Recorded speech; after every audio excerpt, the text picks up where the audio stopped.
race is over. Martin Truex Jr. wins. Finally, it's over, man. I've always wanted to win here.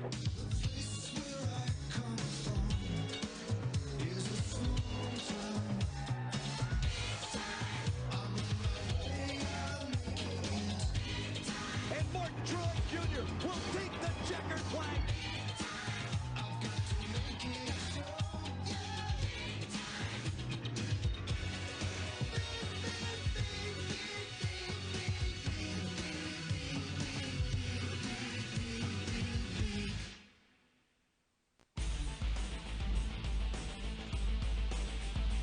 We hope you're ready for a big time. TNT Sports is live at the Kansas Speedway in Kansas City, Kansas for NASCAR Busch Series racing. The mile-and-a-half Kansas Speedway hosting a 300-mile event today, the 28th race of the season. The first of 7 straight race weekends that will take this series to Homestead, Florida, and the crowning of a new series champion. Let's get you right down to the grid, and here's Dave Burns. With Martin Truex Jr., and he's currently the leader of the pack and gaining ground after a win 2 weeks ago in Dover. Martin, are you ready to further fuel this championship run here at Kansas?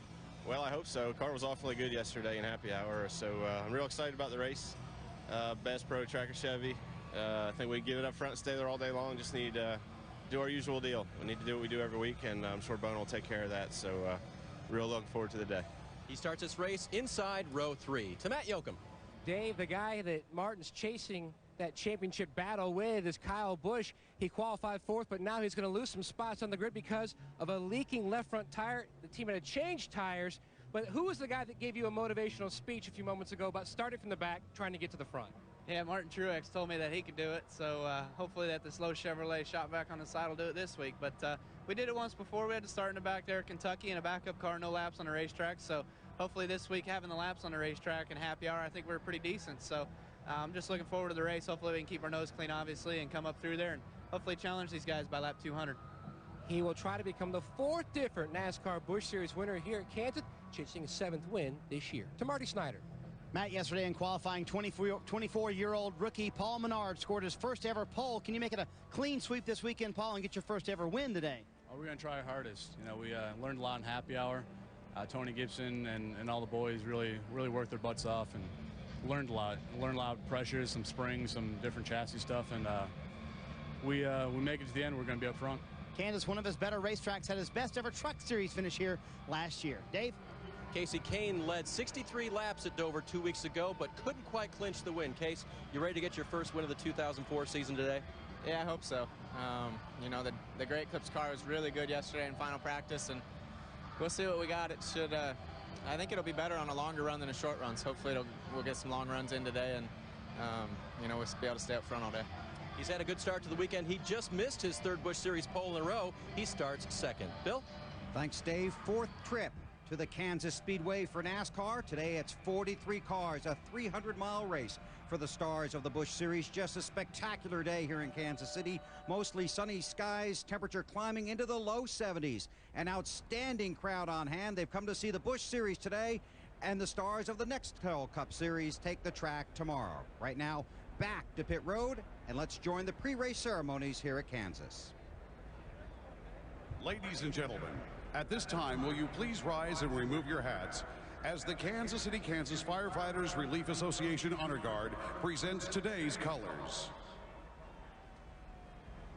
Now, will you please welcome Kansas Speedway Minister Mark Joseph as he offers our invocation. Dear God, we praise you for this beautiful day. We ask protection upon the drivers, the crew, and the fans. We ask that you just bless this wonderful country we have. And in your precious name we pray, amen.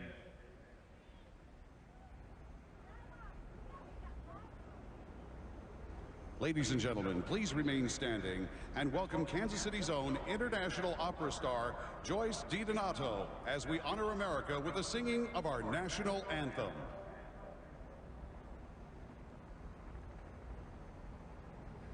Oh, say, can you see by the dawn's early light what so proudly we hailed at the twilight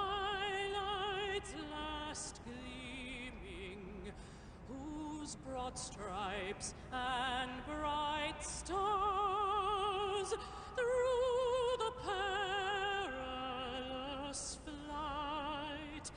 O'er the ramparts we watched were so gallantly streaming, and the rockets' red glare, the bombs bursting in air, gave proof through the night that our flag was still there. Oh, say does that star-spangled banner yet wave o'er the land of the free and the home of the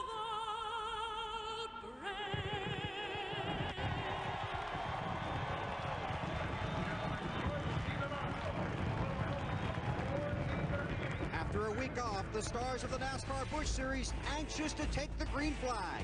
The command from Kansas. Kansas is coming up next on TNT.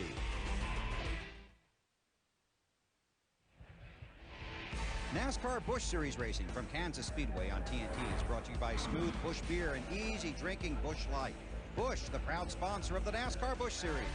By Bombardier ATV. See the Outlander Max, made for 1 or 2 riders. Bombardier ATV. Follow no one. And by Capital One. What's in your wallet?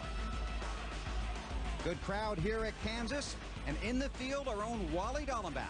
Breaks from the 20th starting spot. When Wally comes to the track, he brings his buddy Mr. Clean. And that means it's time for the Mr. Clean look-alike contest. Although I'm not exactly sure why. I think this was an attempt to get Wally's car clean. This was in Fontana, California, where Wally raced earlier this year. And there's the winner. Looking just like the big guy. The guy on the left, that's Wally. And there is Mr. Clean. He's already given his final instructions to Wally, who's got in his car and getting ready to go. Right there with him is Matt. Wally will start 20th, right where he finished at Fontana. Now, you're starting in the back, Wally, with a lot of good race cars. Are we going to see 2 grooves today? Well, right now there's about a groove and 3/4. So it depends on how everybody runs down at the bottom. If they run right on the white line, there'll be 2 grooves. But if not, when you get the right side up on that high groove, it's going to be real slippery. So I think there'll be 2 grooves after the race, but it's going to take some time to get it in. Temperature's about 25 degrees less now. Mr. Clean, it was sunblock at Fontana. What is it today? Sunscreen. And it's 1 bag of ice already for Wally Dallenbach. Bill? Thanks, Matt. Hi, everybody. Welcome to Kansas. Bill Weber along with Benny Parsons. Wally's in the race, so we have Jimmy Johnson, driver of the Lowe's Chevy, with us for this afternoon's Busch Series race. Our buddy Alan Bestwick was supposed to be back with us this week, still on the bench, but we promise he will be with us at Charlotte next week if for no other reasons. I only have 1 more tie, and I'm wearing it tomorrow. You just finished happy hour about an hour ago. What are we going to see out there today? The track right now is pretty fast. It has a lot of grip in it. The groove is a little narrow, like Wally was talking about. And us Cup drivers open, the Busch guys can widen it out and really get a good 2 lanes of racing in. I think the track is close for it and ready for it, but the track had a lot of grip this morning, and I think you'll see a fast race today. In the NASCAR Busch Series race today, we have Casey Kane, the 38 car, and Michael Waltrip, 99. They both love the high side, so if we're going to see a high groove, it'll come from those 2 guys today.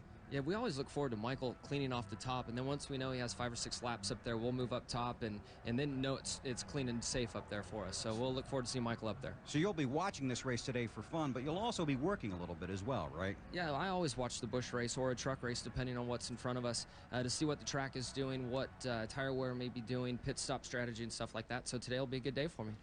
On top of being here working with you, I'll be watching and learning. All right, well, thanks for coming up. We'll enjoy it. All right, right now, let's take you down trackside and get ready for the most famous words in racing. Let's get the command. And now, race fans, for the most famous words in motorsports, our Grand Marshal, Mr. Bill Zollers. Drivers, start your engines.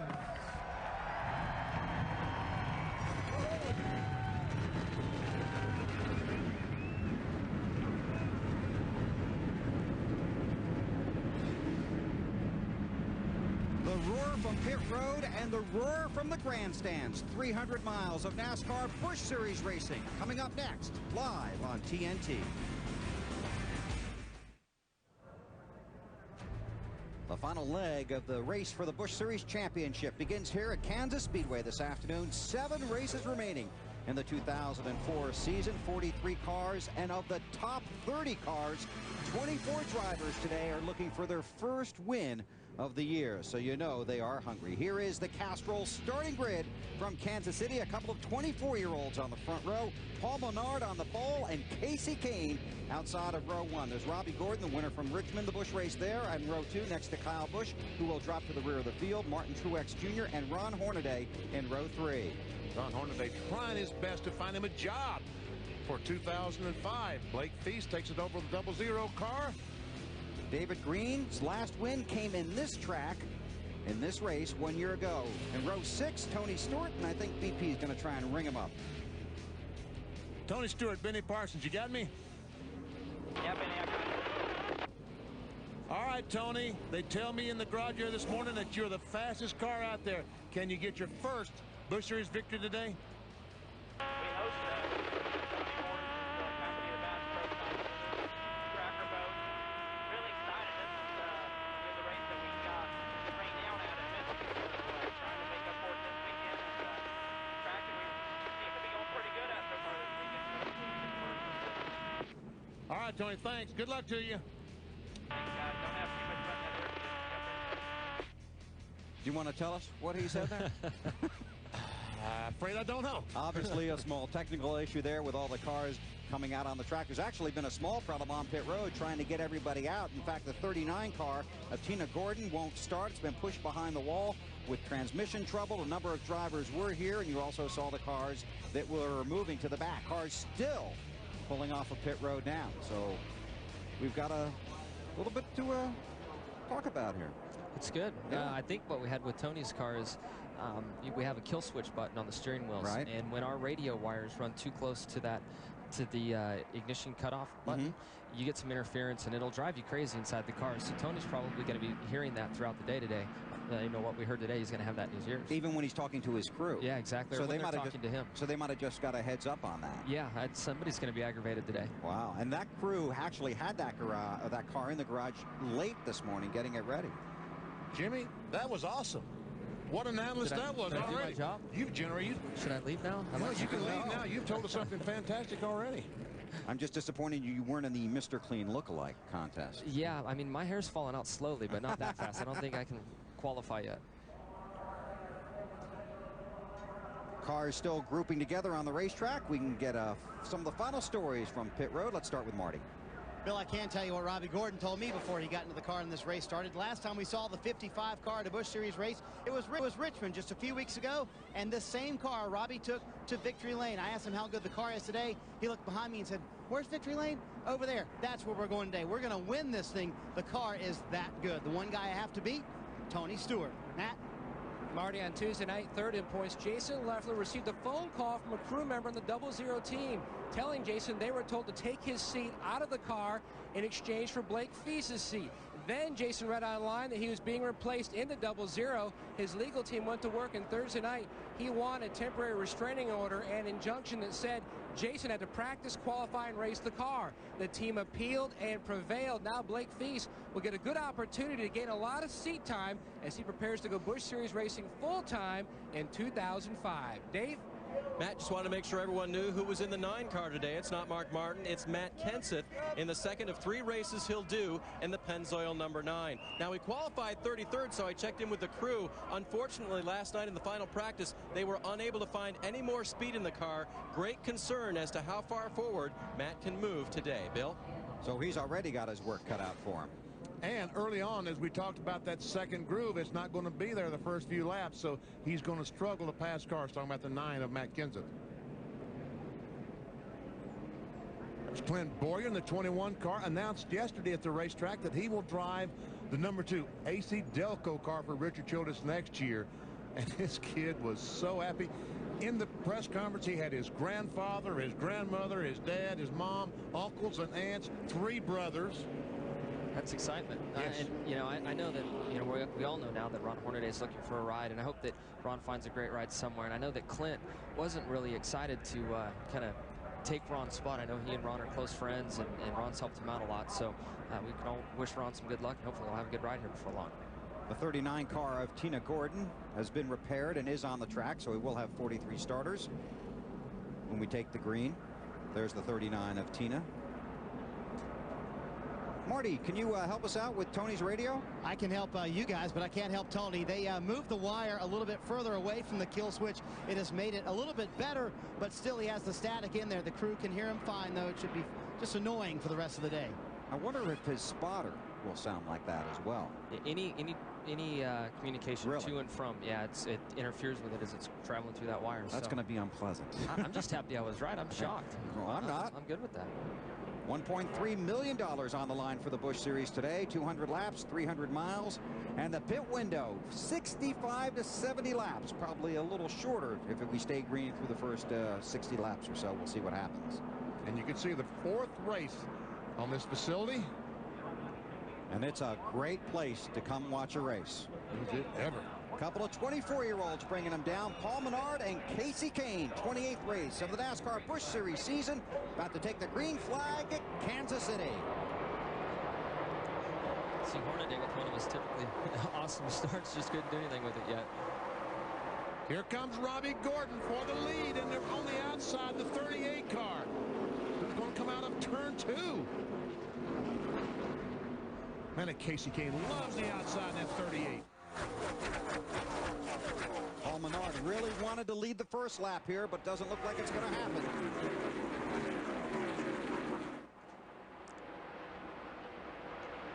Boy, Paul's moved up there.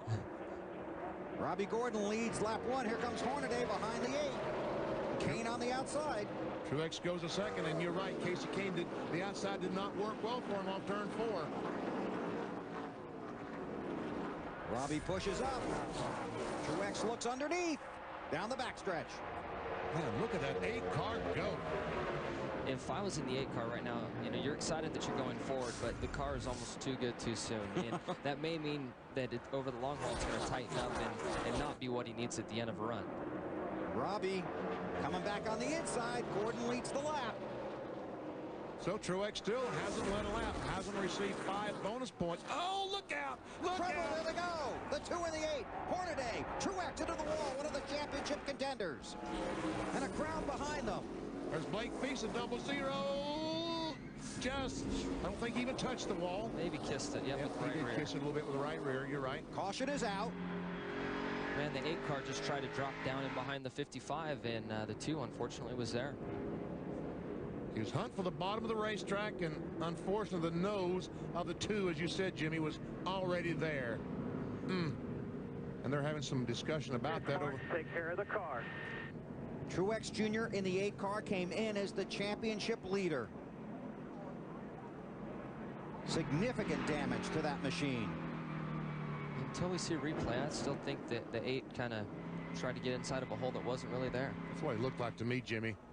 And I wonder how in the world they're going to put fuel in this car. There's a lot of work on the left rear quarter area because that's where the fuel filler goes in, and there's that's mangled up. 2 mangled to put gas in it right now. Truex, Hornaday on pit road. Go ahead, Jimmy. I was going to say they've got some major damage to cars, you know, limping sideways down the road. They're going to lose multiple laps trying to get this thing back in action. And at this point, the 5 just has to hit his marks and have a clean day, and they're going to make up a lot of points on this 8 team.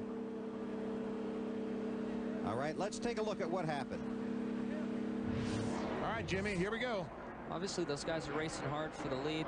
Hornaday rolls in there trying to get there to the bottom, and man, that's a racing incident. Ron's trying to follow Robbie Gordon through, and the 8 wanted to close the door as fast as he could and pulled it down, and they unfortunately met there at the bottom. It's hard to place blame on anyone, solid blame on anyone. It was a little from each guy. But the 8 car is going to blame the 2, and the 2 is going to blame the 8. That's the way it goes. Absolutely. Now this angle, it looks like the 8 comes down across the 2, so wasn't a lot of room there either way. When you saw the 8 car coming down, though, that's why I said look out. You knew what was going to happen. Yeah, we could see it coming, and you know, early in the race like this, I know he wanted to lead that lap and get the 5 points, but unfortunately the aggression's taken him out. Let's ride with Martin Truex Jr. And keep in mind, everybody, this is only lap 3 of 200. Listen when he smacks that wall. Just listen to this. Inside. You heard inside, but it was after he'd already been riding, so that was tough. Already they're saying, let's go to the garage and start working on the car with all the equipment, trying to get this car back on the racetrack as quickly as they can. So the championship leader in trouble early in Kansas City. 4 laps in the board. Hornaday, Truex Jr. involved in the first caution on TNT. Kansas Speedway in Kansas City. For the NASCAR Busch Series 28th race of the season, under an early caution after contact between Martin Truex Jr. and Ron Hornaday, on board with Wally Dallenbach. He sees the smoke up in front of him. Okay, let's see. Maybe they're going to be high. I think I'll go low. Good choice. Let's ask Wally what he thought of that. Hey, Wally, Benny Parsons, you got me? I do, BP. Close call there. How'd you get through that wreck? It was just darn good driving, BP, and I used the word darn. Okay, you saw the smoke and said maybe they're going to stay high, huh? I saw those guys getting sideways up at 2, and they were sliding up the racetrack, so just went to the apron. That's what looked like everybody else was doing, and they could see a little bit better than I could, so I decided I'd trust them and go with them. All right, Wally, we'll be checking in with you later in the day. Okay, BP. I missed the first part of that. What did he say? I think it was darn, wasn't it? Darn good driving? Yeah. Okay. Let's check on the 18, Marty. Bill, you can see the damage, obviously very heavy for Martin Truex Jr. 152 points. He had a lead over Kyle Busch coming into today. The impressive thing down here is the coordinated chaos, if you will. All DEI members are down here. Tony Eury Jr. down here. Slugger Labby down here. Tony Eury Sr. down here. Richie Gilmore. All the people from DEI are here helping him get back on the track. They have to change the entire rear end housing. The rear end clip is bent. It will not be a fun day, but they will get out and make laps. Back to green. Robbie Gordon takes the field to the green. Truex and Hornaday, the only 2 drivers that have been running at the end of all 27 races this season. And Truex came in with that 152-point lead over Kyle Busch. Casey Kane could not keep his car on the bottom of the racetrack down in 1 and 2, allowed David Green, the 37, to get position, and Casey's on the high side. That's his favorite place to be. I don't know how he can make it work. Even in the Cup race, he's always a lane or so higher than everyone, and somehow makes it work. In happy hour today for the NASCAR Nextel Cup Series, Casey Kane practiced the high line. Benny almost left the booth when he saw that. I need a white line to follow, I guess. If they would paint one around the second groove up there, I'd be in great shape. Tony Stewart. The 81 car going by the 11, the pole sitter, Paul Menard. And I tell you, the folks in the garage area said that 81 is going to be difficult to beat today. The thing that's tough in the Busch Series is how you only get, 2 or 3 sets of tires. I think it's probably 2 here. So, you don't have a lot of chances to work on your race cars. And I think that's why you see the Busch Series teams in qualifying, they focus more on the race runs. Then it's more important for them to get the balance of the car and not even really pay attention to qualifying. The tire rule here is 3 sets. And that's done to theoretically save these teams money, but certainly can have an impact on the outcome of the race, depending on how you manage your tires. Stewart moving forward. More on Tony for Marty. Yeah, started 5th, our 11th, Bill, now in the 5th position for Tony Stewart. And believe it or not, this is the car that Dale Earnhardt Jr. won the Bristol race with. Kevin Mannion, the crew chief for Martin Truex, kind of runs the 81 team as well. Brought the car back, cut the body off, put a new body on it for a Speedway. Martin Truex tested this car Tony Stewart's driving last week at Charlotte. Very happy with it. They did all race practice yesterday in the morning and in the evening. Tony said the car is excellent. Kenny Wallace. That's the higher than high groove. Jimmy, that's what happened when you get outside that dark area, the groove. Definitely. I watched those guys. They were in a pretty tight pack coming off of turn 2, and Kenny was at the front of it, and unfortunately that turned sideways. Matt? Well, Bill, he just came on the radio and said, I am sliding all over this racetrack. I am sliding in those really bad boys. I am in big trouble. At least he didn't hit the wall. He's not in that big of trouble. When we talk about grooves, we're basically talking about 2 lanes. It'd be like driving down a 2-lane road that doesn't quite have a full second lane, right? Yeah, it's really weird. I mean, where the gray, the darkest part of the track is usually slick. That's where the right side rubber is going down, and just above it or below it, it's not as dark, and it's a little cleaner, and you can get grip on it. So, you know, as you're playing with that and working up, trying to find the cleanest track to get a hold of, you know, if you jump that cushion, you're now in the marbles and moving up fast and in trouble. Oh, I see. He might have gotten a little help in that 29 car, Yes. Brandon Miller. You see the dirt flying up. He's up in the marbles, and Kenny must have raced on a dirt track before. That was a good save. I guarantee that. On board with Kenny Wallace in the Stacker 2 machine. Need to get the left side of the car heavy. Eat some, gain some weight. Get that left side heavy. Oh, we see Nemechek getting very loose on the bottom of the racetrack as he tries to get by the pole sitter Paul Menard. They battle for 11th and 12th. And Joe's car's wobbling around pretty good. Kyle Busch had a good qualifying run. Qualified in the 4th spot, but had to drop to the rear of the field because of a tire change. And he's up to 18th already in this 5 car. So, yes, I think maybe the gamble worked out. Going to the back of the field. Talking to Lance McGrew, they didn't know exactly what to do. They could have put on the left front tire was cut. They could have put on a new tire, kept their position, but they wanted a scuff tire. They decided they want 4 tires that matched, so they chose to go to the rear.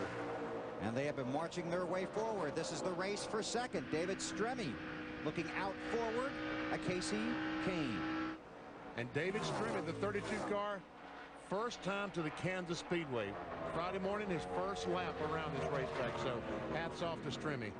I really think a lot of David Stremme. Actually, he and I have something in common. We both came from the ASA ranks and had the same crew chief, Howie Leto, there in the ASA ranks. So we have something in common. And I know when I had moved on to the Busch Series already, Howard kept telling me, man, you got to watch out for this David Stremme. He's going to come through and do a good job. Started 9th today.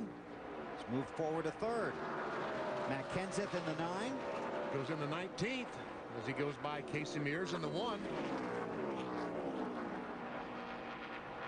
Martin Truex came into this race with a 152-point lead over Kyle Busch. And that lead is slowly diminishing down to 74. The 8 is behind the wall. And as the 5, go ahead, sorry, Bill, as the 5 car continues to go forward and pass cars, that number will get smaller and smaller, difference between 1st and 2nd. Those are the AC Delco points as they run standings.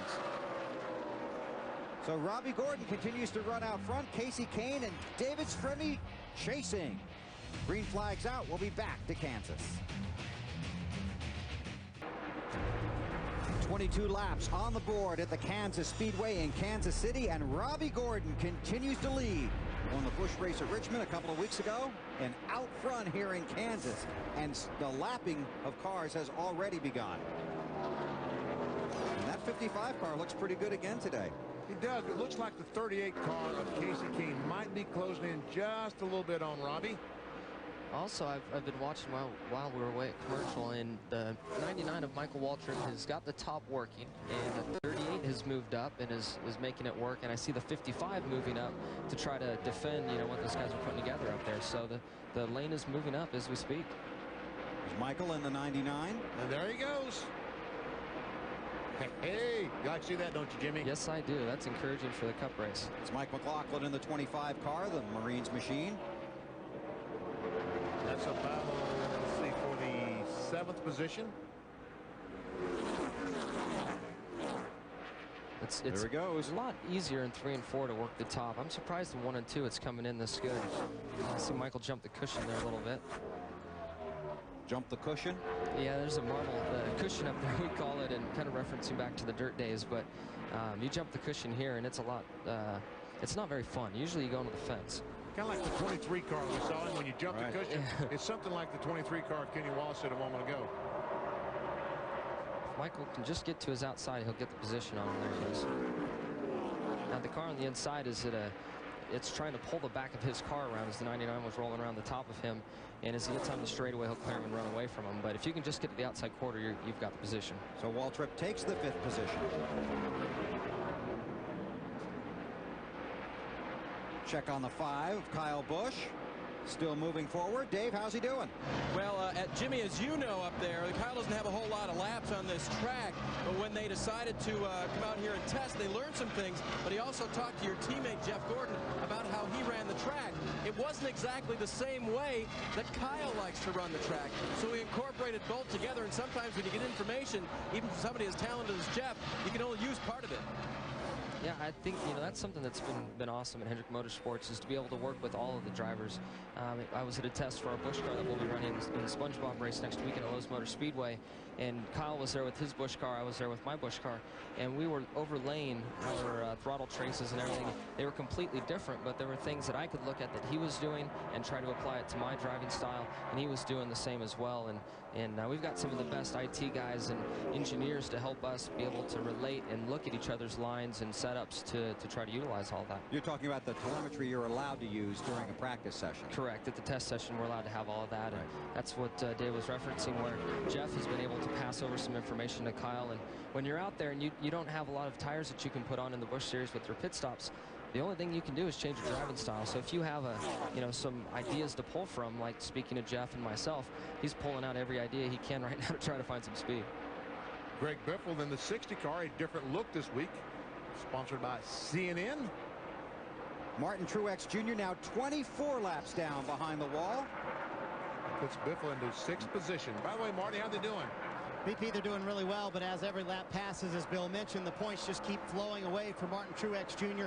At one count, my very unofficial count, had 28 people working on this car. The front end is now done. They have the new rear end housing and the trailing arms in now. They have to finish the work on the rear end, but they are rounding the corner, very close to having the 8 car back out on the track. But this will be a heavy hit in the championship standings for Martin Truex Jr. I talked to Kevin Mannion this morning. He said the 2 races that worry me, Kansas and next week at Charlotte. If we can just hold our own in those 2 races, because these are our weakest tracks, we will be okay. But obviously they will lose a lot of points here today.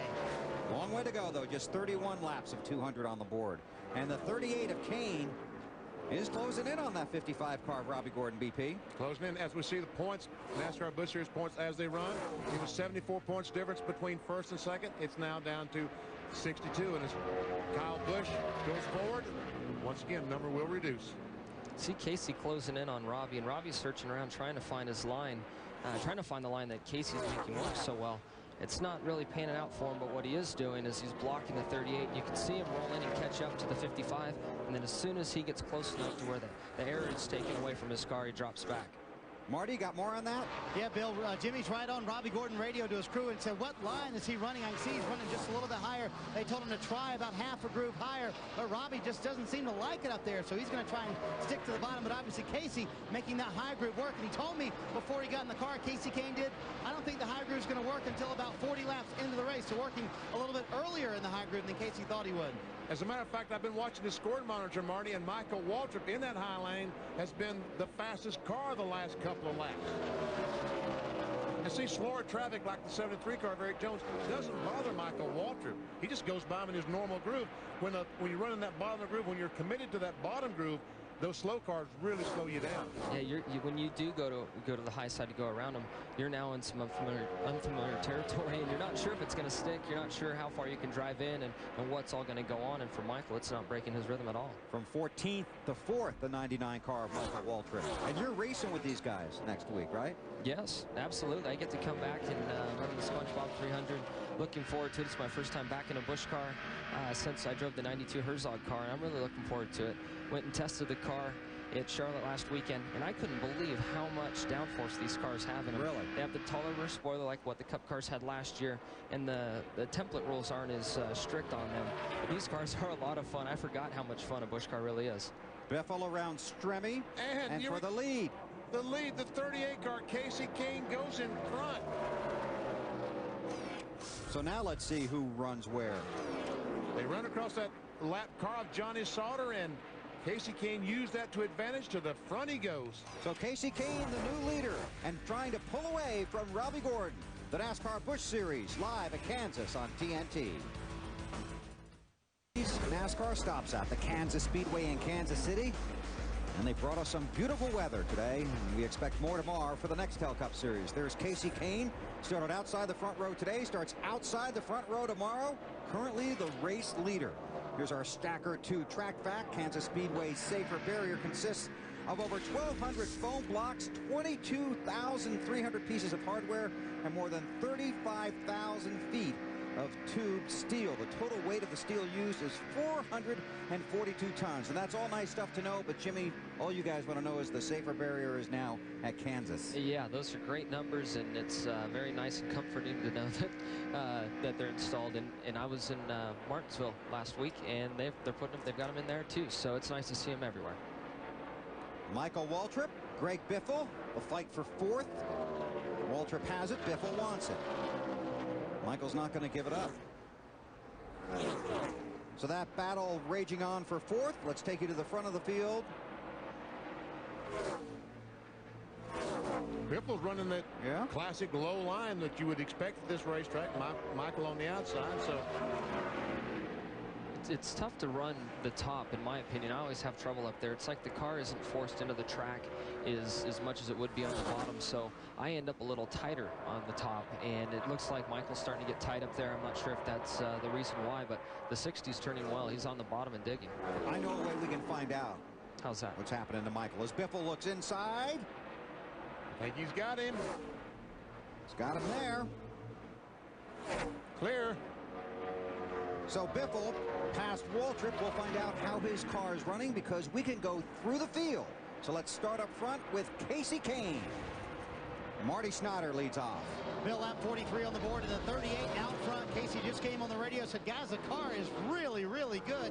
It took a little while to come in, but they tested here, and they're showing why the knowledge they learned here has helped them out. Behind them, Tony Stewart in that 81 car running the low line. You see the contrast in what they're doing. A little loose on the exit for Tony Stewart, seeking his first ever Busch Series win. Robbie Gordon started third. He's in the third position right now. The car started loose, then it came into him. Now it's too tight off. He finished 11th in his first Busch race here. Another guy who's come up to the field, Greg Biffle. They made 16 separate changes to this car this morning. Greg came on the radio about 5 laps ago, said, guys, this car is a lot better. Dave?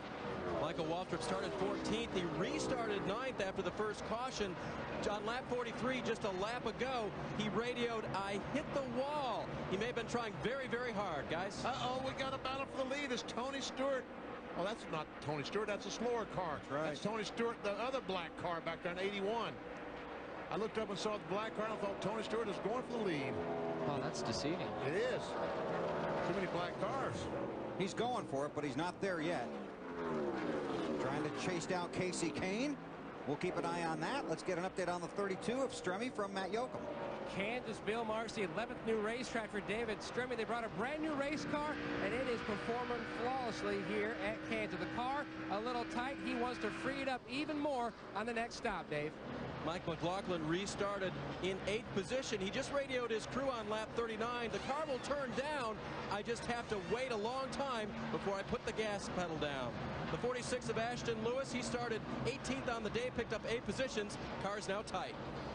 Now, we see the 8 car, Truex, is back on the racetrack. 47 laps in. That's good work to get that thing turned around. Now he's got to get out there and hope that he's able to meet the minimum speed requirements that NASCAR has in place. The team worked on that car and got it back out on the track in 28 minutes. And now he'll have to meet the minimum speed requirement. Yeah, he'll find out quick. Here we go. Here's our battle for the lead, and Tony's got the position on him. Hopefully lap traffic doesn't play into it, but oh yeah, it's going to. Here comes the pick. Oh yes. Kasey Kahne on the outside in the 38. Tony Stewart in the 81. They're going to split the difference coming off a 2. Whoever that was not expecting that. Kevin LePage in the 72 car said, wow, where'd all these cars come from? But Kasey Kahne's not laying over. He's racing hard, trying to maintain that lead. That's the difference of a Busch race. I mean, you don't have as many pit stops. The race isn't as long, so you have to race everyone as hard as you can all the way through. So Robert Presley, they're coming up on. Yep. So where's Presley going, high or low? He's going to go right into Tony. Oh, Tony Stewart goes for the lead, takes it in 81. Scored as the leader on lap 48. And now Kasey Kahne has to work his way past the 47. Let's continue through the field, Dave. Mr. Clean always tells Wally, race clean when you're out there, and so far he's been able to do that. His problem right now is that when he wants to put the gas back down, the car is very tight. Will not operate when he wants to put the gas pedal down the middle of the corner, Matt. Joe Nemechek rounds out the top 10. Hasn't gone to victory lane in the NASCAR Busch Series since June of 2003 at Dover. Says the car is antsy down in 1 and 2, Titan 3 and 4. And Dave, his spotter told him 4 of the top 5 cars have moved up high. Maybe you should try it too. Progress on Kyle Busch, second in the championship, has slowed somewhat. On lap 30, he radioed his crew slightly tight from the middle of the corner off. He's been conserving the car since, hoping to pad him to pit about lap 65, Matt. Matt Kenseth makes his second start in this 9 car this year. Started 33rd on the grid. The car was tight. He doesn't want to hurt the front tires, so he is taking it easy, but he is moving up the charts, taking it easy. He is currently 12th, Dave. Aaron Fike started the race 22nd, moved his way up to 16th on that first restart. Right now, he radioed his crew a little aero tight, which means the car is pushing a little bit in the corners. 37 car of David Green, last year's winner here. At this point, little loose into the corner, okay through the middle, but then tied off. They've got some adjusting to do when he pits. Marty? Day before this weekend, J.J. Gailey had never seen this racetrack. Currently, he's in the 15th position. Problem is, his car started tight on this run, and as the fuel burns off, your car only gets tighter. J.J. having a tough time with it right now. Dave? Clint Boyer, driver of the 21 car, radioed that his car was a little bit tight, so the crew suggested arc it in a little bit more. Then they suggested on lap 30 to try the high side. He's been experimenting up there when he can, especially in turns 3 and 4. Matt? Mike Bliss is on the move. He's climbed to 17th. After qualifying, the car just didn't sound right, so they had to change engines. Something amiss in the valve train. He has been on the move ever since. The car was good in practice, and it's very strong now, Marty. Matt, our pole sitter Paul Menard has fallen back through the field. This was his concern when I talked to him before the race. Car just way too tight for Paul right now. He is in the 18th position, having a tough time hanging on to it. Dave? As we go through the field, Brandon Miller of the 29 car started the race 17th, has lost a couple of positions, has made some bonsai passes 3 wide in the tri-oval. So Brandon making an impressive run in the 29 car. Matt? The good news for Ron Hornaday just keeps right on coming. He restarted 42nd. He has been on the move. He's climbed into the top 20. The team had to repair a hole in the right front headlight. They fixed that with tape. They had some slight cosmetic damage to the right front and right rear. They fixed that. The car is very good, except the only issue he has right now, guys, aero tight. Thank you, gentlemen. The 1 car, Casey Mears, unscheduled pit stop for a flat tire, but regular pit stops are about 10 laps away. So we'll break away, come back, and cover pit stops at Kansas. Stewart leads at KC. 58 of 200 laps on the board at Kansas. Tony Stewart continues to lead in the NASCAR Busch Series. First pit stops are beginning. Let's go down to Dave Burns. And Mike McLaughlin in. Remember, he was saying that the car was pretty good getting in, but couldn't get on the throttle again. So they're going to make an air pressure adjustment to that car. Change 4 tires, fill it full of fuel. Mike heads back down pit road. Marty. Greg Biffle's made some progress through the field. He's had trouble with the mostly loose race car at the beginning. It did come to him, but late in the run we saw him make some progress. He stuck to the bottom line for most of the racetrack. They will make an air pressure adjustment on the 60 car. Dave? Here comes Wally in for his first pit stop of the day. The Renzi crew going to work on there. They will fill it full of fuel. Slight air pressure adjustment for Wally. No chassis adjustments. No wrenches going in the rear window. So 4 tires. Fresh rubber for Wally to get back on the track now. Mr. Clean had the signboard. He's pulled that away. A little bit of a long stop for Wall, and he gets it going. Yeah, had trouble on the right rear on that pit stop. Robbie Gordon making his move down pit road. Headed for his crew, and Marty's there. Yeah, Bill, Robbie Gordon said his car just got way too tight there at the end of that run. They're going to take a pound out of the right front tire. They're also going to go up on the track bar for Robbie Gordon. Actually down on the wedge bolt for Robbie Gordon. Trying to loosen that car up. Way too tight at the end of that run for the 55 bunch. Driving the car. He won with at Richmond just a few weeks ago. Quick stop for those guys. Stewart still on the track. Still the race leader. There's the race off of pit road. Mark Green in the 26 car. Then Robbie Gordon goes past. Stewart, Kane, Waltrip have all stayed out. Something that's tough here, we just saw saw Wally leaving pit road. The apron here on the track is pretty dirty, and you have to stay on the apron leaving pit road, and it's slick and off camera as well. The 29 car down pit road. Dave. See what they'll do for young Brandon Miller, a Childress protege right now. They're going to go to, it looks like, wedge adjustment in the right rear. That's where the wrench is going. 4 tires for Brandon, then fighting a tight race car. Matt? And Matt Kenseth makes his way down the pit road with a 9 car. No chassis adjustment for Kenseth on this stop, a slight air pressure adjustment. His car was tight over the course of that run today. David Green's car was a little bit loose in, a little bit okay in the middle. A little okay, that's right, and tied off. They're going to make a chassis adjustment on the right rear there. Fuel going in now. 4 tires top for these guys. Same car as last year, except last year it was a Pontiac. This Monte Carlo running great for David today. Marty? Dave, Casey Kane wanted some fairly major changes to the 38 car. Paul Andrews said, let's not do it right now. He wanted to take a spring rubber out. Instead, when they do the car fairly tight for Casey, they decided to take a pound out of both left side tires, trying to loosen that car out just a little bit longer on the left rear tire for the 38 bunch. Looked like they made a track bar adjustment on that car as well, Marty. Boy, Casey Mears is fighting for his life to stay on the lead lap. Did you see that? Oh, man. Tony Stewart, Jimmy and I were just watching Tony Stewart, the leader, trying to lap Casey Mears a little bit ago. And it was exciting down in turn 1, I'll tell you that. Here comes Tony Stewart to pit road. He slows that 81 car down. So he goes 65 laps. He will pit on lap 65 as the race leader. He has to come all the way down pit road. Still waiting for Michael Waltrip to make his pit stop. I don't think the people at home understand how tough it is to hit pit road and then get off of pit road under green conditions. And I would look to see the Nextel Cup drivers that are participating in this race kind of stretch their leads out a little bit further because it's tough. Matt. It's a long ride down pit road, Bill, for Tony Stewart, but he finally gets here. The car just terrific. It started out a little bit loose and then finally came to him. They're going to make no changes to the chassis. Obviously one of the fastest cars at the end of that run. Very happy with it, and a good stop for the 81 crew. Dave? 21 car of Clint Boyer pitting right now, skidding to a stop, out of control coming into his pits. He will be legally in his pit stall though. Crew going to work with a chassis adjustment and a 4-tire change for Clint now, but that's going to cost him. If they can't get the jack under the left side, little trouble with that now. Long pit stop for Boyer. He's too close to the... Dave, I'm sorry, but he's too close to the wall. They didn't have enough room for the jack handle, Dave. Kyle Busch's crew was going to make just an air pressure adjustment. They decided to make a chassis adjustment as well. Second in the championship. Busch's car was getting tight. They changed 4 tires, send him back on his way. Michael Waltrip down pit road to make his pit stop. Dave, coming to you. Michael Waltrip finally coming in now, staying out there for a good fuel run, coming in pretty quick. Crew is over the wall well. 4-tire change for Michael right now. They're going to go ahead and make that chassis adjustment through the rear window. And now change the left sides as well. Michael's car was pretty good. Just that one time he ticked the wall, he said it really didn't damage the car, and the crew couldn't see any smoke coming off of it. So Michael appears to be good to go. Looks like he had a little bit of damage on the right front fender they pulled out after they changed that front tire.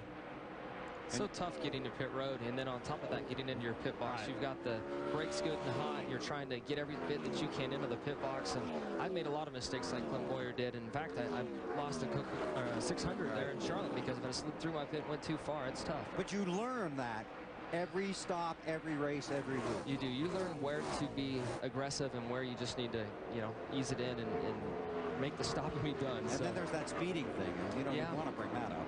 No, but I did anyway. Thank you for bringing it up. And you can be penalized for speeding on pit road. I've experienced that for the first time this year. Mike Bliss scored as the race leader. Now he heads to pit road. Gets down to the minimum speed. And he heads for Matt Yoakum. One of the best race cars in Chicago belonged to Mike Bliss in the 20 car. He just didn't have the engine that could go the distance. Led 32 laps. He says the car is really good down in turns 2, but down in turns 1 it's tight. They're going to make a chassis adjustment. Tire almost gets away. Tire's going on the left side, and he's down and away. And that will make Ron Hornaday the race leader until right about now as he hits pit road. That will cycle around to Tony Stewart. Matt, coming to you again. This team has a lot of motivation. They want to get Ron one more win at least before he leaves the Blue Deuce. He was complaining of aero-tight issues earlier on this run. Now, he did flat spot the tires during that crash with the 8. NASCAR deemed the tires were indeed damaged, flat spotted. He was given a fresh set of tires. A little bit extra time there on the left rear, and he's finally away. That did take a long time on that left rear. That's heartbreaking for a crew and for a driver. So the first round of pit stops comes under green. 70 laps on the board. It cycles back to Tony Stewart. He leads at Kansas, followed by Casey Kane, Greg Biffle, Robbie Gordon, and Michael Waltrip. You're watching NASCAR on TNT. Live at the Kansas Speedway, under caution in the Mr. Goodcents 300 for a single car incident involving the 21 of Clint Boyer. Kansas's own Clint Boyer. That's right. From about 100 miles down the road. Here we go. He goes in the corner, and all of a sudden the car just, wow, that was wicked looking. Casey Kane's lucky he wasn't caught up in that, but for some reason the 21 snapped loose underneath the 38, and he went up and tested the safer barrier. Looked like the 21 might have gotten loose, getting into the corner, kind of like you're on dirt in the... Oh, definitely. Yeah, he lost it down there on the bottom, trying to roll up inside the 38, and then he corrects it. He knew the 38 was out there, and it looked like he tried to miss him, but and luckily he did. Or unlucky, whichever. Yep, that baby's hurt. Meanwhile, the caution flag comes out. Tony Stewart decided to stay on the racetrack. A lot of other cars made a pit stop. 5 is in. Dave. Kyle Busch's crew reasoned that because the 4 tires taken on under green aren't charged against your sets during the day, they would take on 4 more. They can make it on 1 more stop after this. So 4 and no changes, Marty. A lot looser at the beginning of that run for Casey Kane's already finished with his pit stop, Dave. They put the pound back in the left side tires they had just taken out, trying to equalize that car a little bit. See, and what this does, the fact that they pitted now, they can make it now on 1 more stop. They had a problem before. They'd have to stop twice. Now they can do it once. Tony Stewart stayed out because he only has to stop 1 more time as well. Basically 125 laps to go. You can split that in half if you stop now. Make 1 more stop, as BP talked about. Under caution at Kansas, Tony Stewart is your race leader. Single car incident. Get an update from Marty.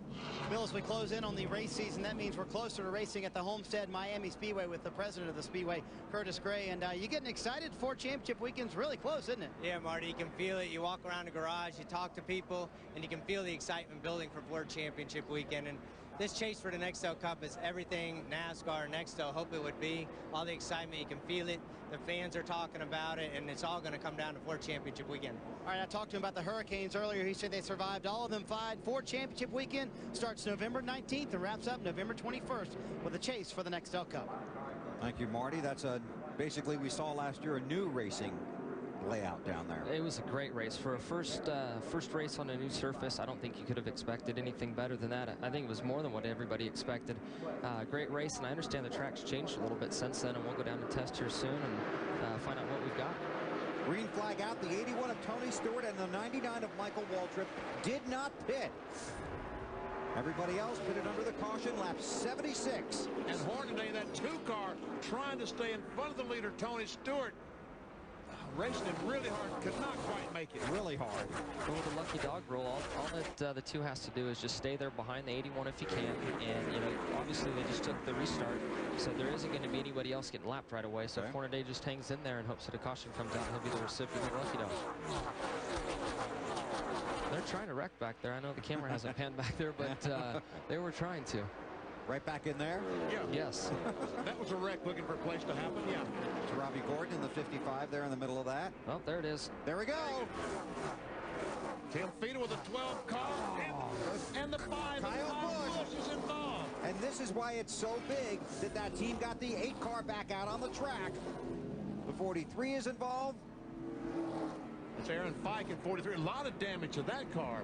Man, he hit something hard. What's 58 that car, drama? Prince Sherman. Yep. Here's drama. You saw the 5 car drive through the screen. So now the 2 championship leaders have both been involved in wrecks. Martin Truex Jr. on lap 3.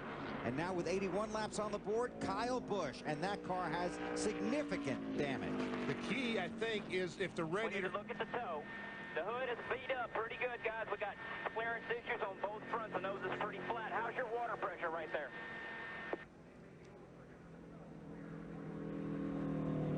4. Kyle Busch heads to pit road from the chopper, BP. And the key is the radiator broken in the 5 car. There we see Tim Fiedler in the 12 tries to stay off that white car. He turns the car down the hill. When he does, he spins. And Aaron Fike ran plowed in the back of the 58 of Brent Sherman. And these cars are still flying through the wreck. You see those cars flying through the wreck?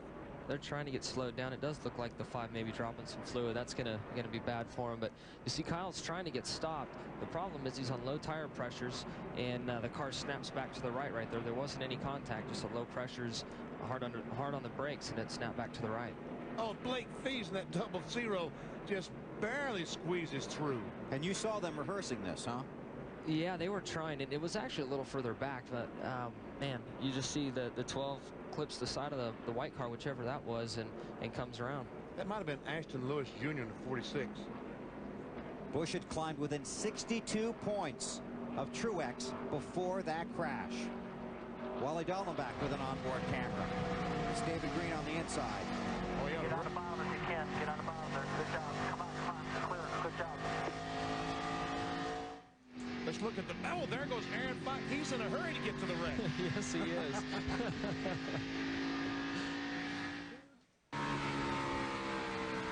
This is Martin. I'm sorry. Spin in front of you. Back it down. The car's up against the wall. Inside. Watch out. God!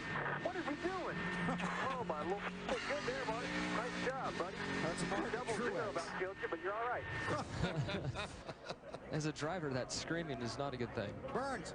Right before you heard the radio transmissions from Kyle's crew, they verified what Benny said. They said the radiator is the key. When they got to pit road, they knew that it was destroyed, so they brought it back here. They'll go to work replacing it and the front end to get this championship contender back out. Bill? You could see a few of the guys that from the 48 team, from my team, and they're trying to help the 5 get this thing put back together. This is a shame.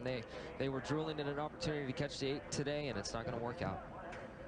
So the 2 championship leaders involved in separate incidents. And they work on the car of Kyle Busch. Tony Stewart leads. Tonight should be a good one. A little contact sport going on here at the Kansas Speedway today. Kyle Busch, Tim Fiedler, Aaron Fike, Brent Sherman, and Eric Jones involved. And watch this. Keep your eyes open for the 00 car. The white car. At the very back of the screen. We haven't seen him yet. There he goes, like a speeding bullet, right through the wreck. He knew where he wanted to go. That's Blake Fees. Dave? When they fix these cars on downforce type speedways like this, where the speeds are very high, they have to replace that entire front nose.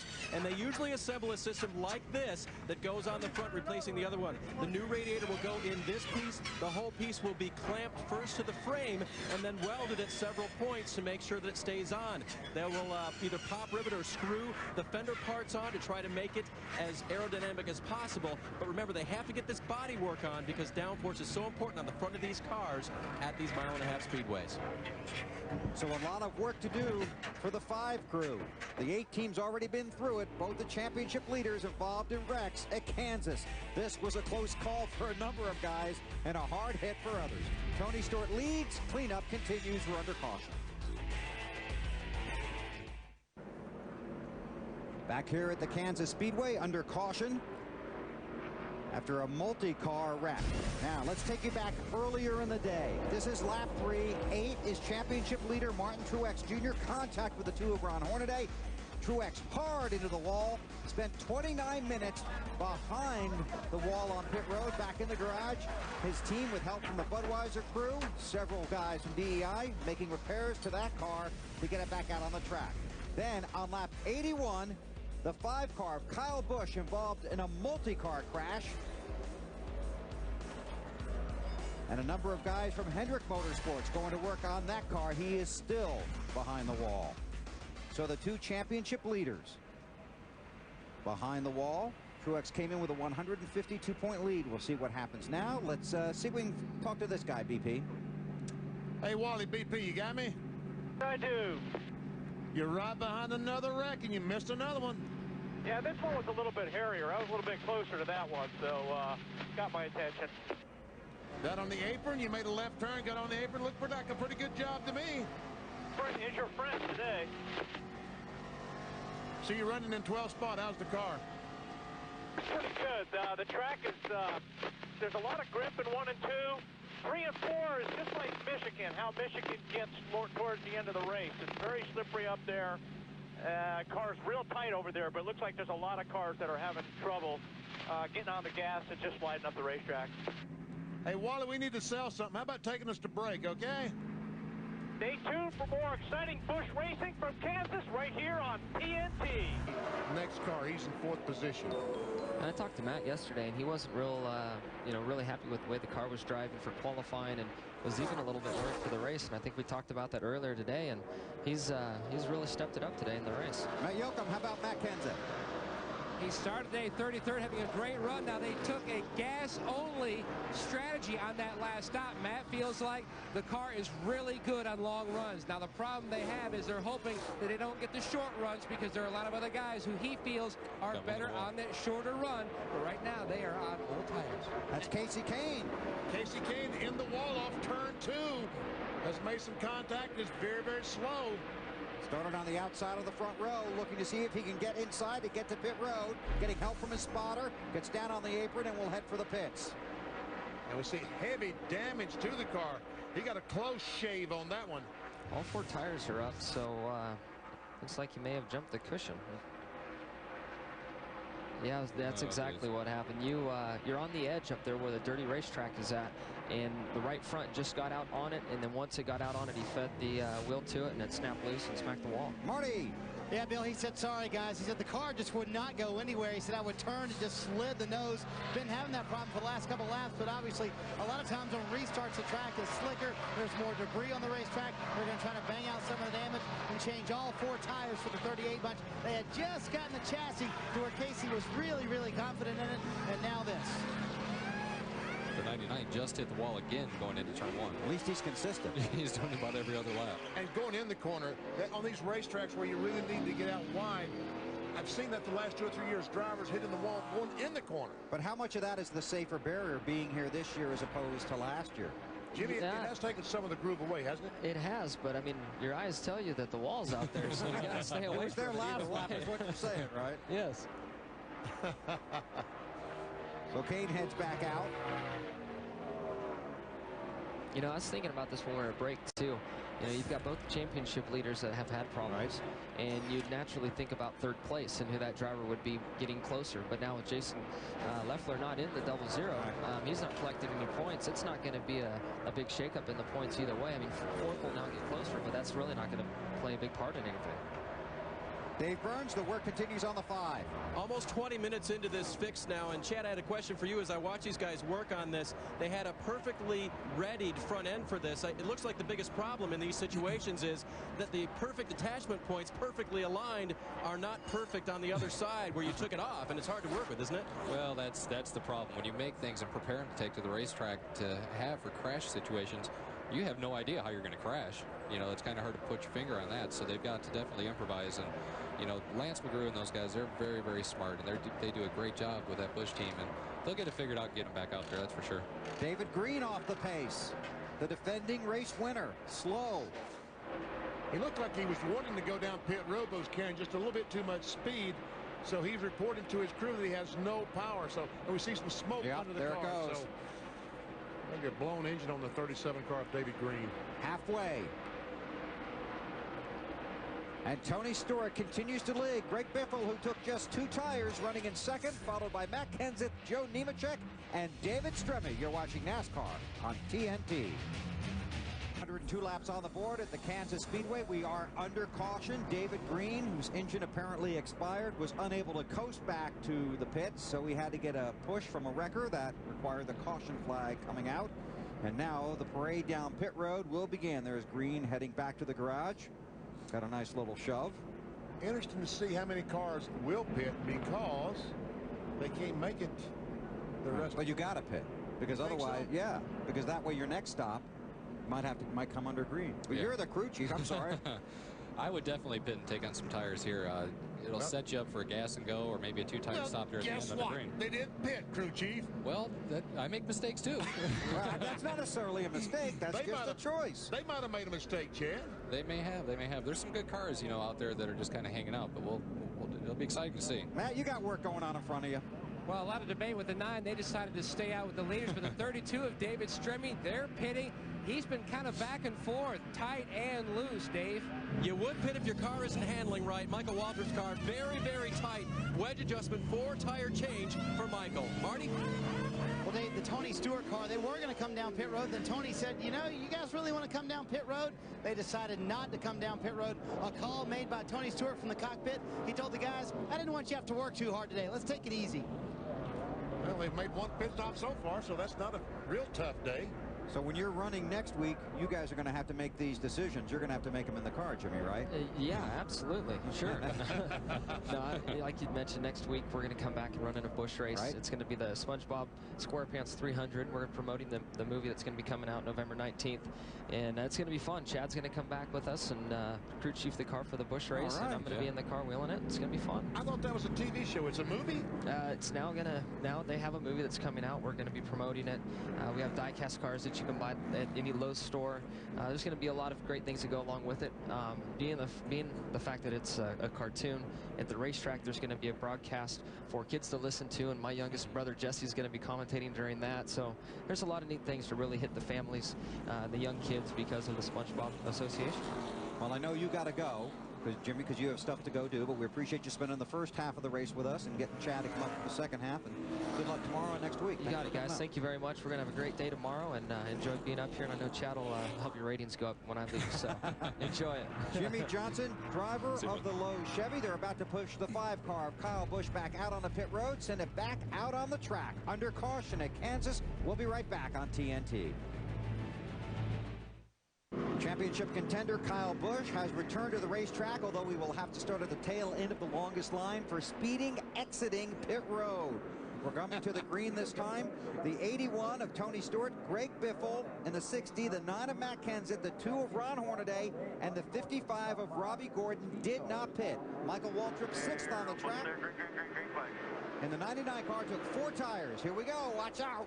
And Robbie Gordon, the 55 in 5th spot, did not get a good start at all, but Michael Waltrip could not take advantage because, and we see a car slow. Matt Kenseth, the 9 car, can't get going. And the guys behind him are coming hard. Robbie Gordon in the 55. I think that 99 car is going to be the car to watch. He's the first car on 4 tires, and tires definitely make a difference here with the way the surface is. That's the voice of Chad Knaus, crew chief for Jimmy Johnson in the NASCAR Nextel Cup Series. David Stremme in the 32 with Michael Waltrip all over him. Kenseth in the 9.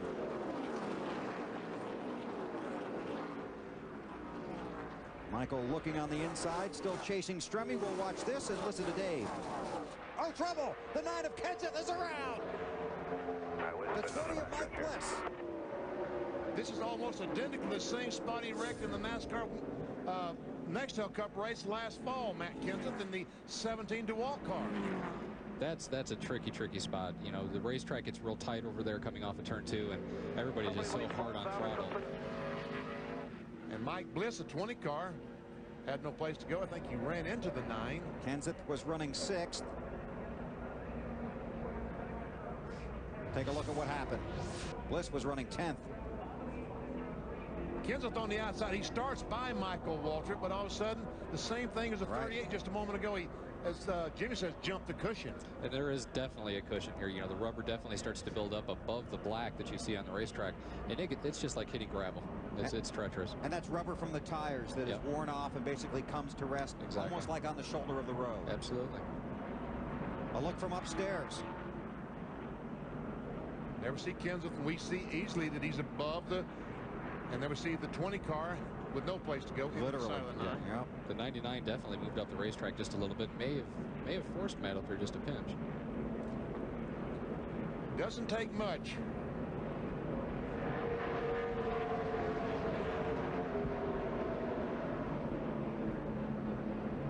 And everybody else gets by. And I walked across the infield this morning between pit road and the racetrack, and that grass is very, very damp because of the 1.5-inch rain that fell here Thursday. Now here's what Benny was talking about. Michael Waltrip spins, and Kenseth in the 17 car tries to avoid him, and ends up in almost identical the same spot, but more damage to the 17 car than I think was the 9. And that's when people began to wonder if Matt's grip on the championship was slipping away. We were tugging on that rope pretty hard. Yeah, you were. You were. Okay, the previous caution came out when David Green's car expired, and David's with Dave. He came into today 5th in the championship. David, there wasn't much discussion on the radio. A little bit of an attitude of disgust maybe over the power plant.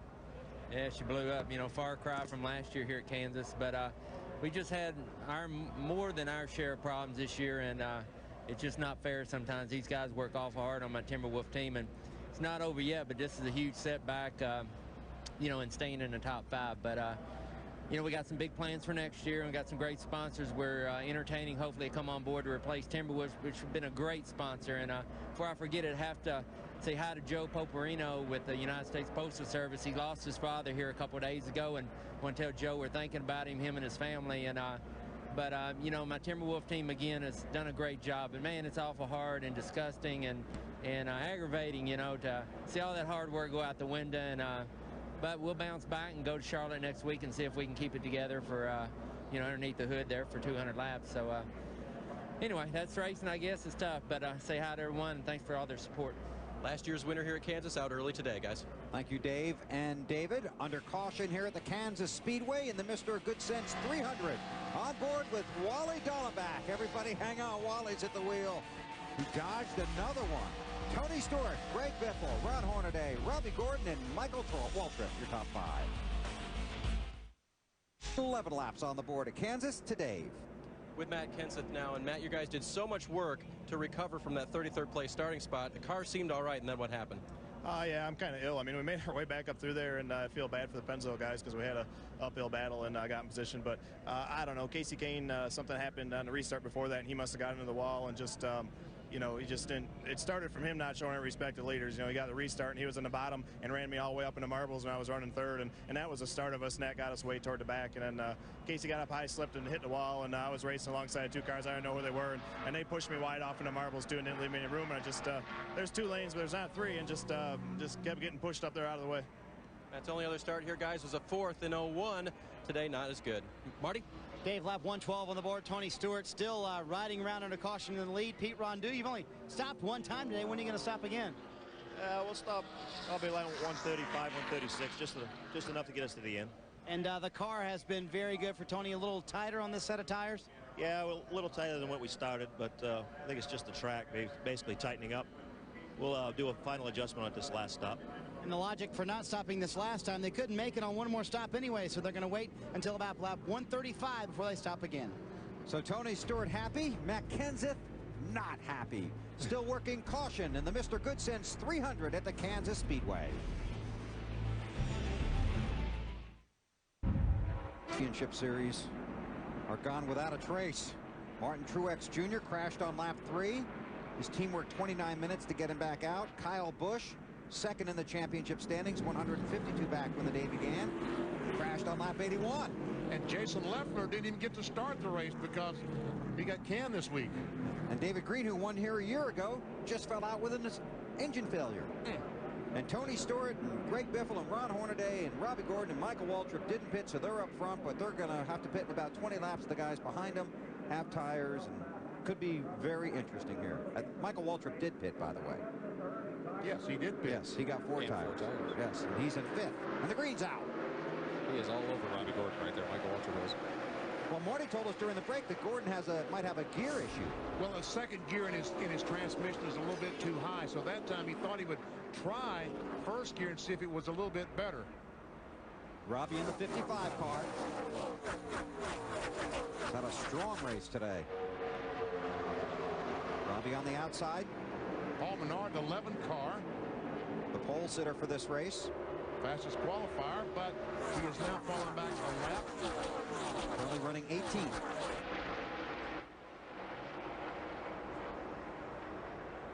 So Michael Waltrip with his 4 fresh tires can't make much progress because he can't get through the slower traffic. Looks like Paul Menard's turned it up just a little bit right here. He might be trying to get back up there in the lead lap. He's running right there with Robbie Gordon. That's right.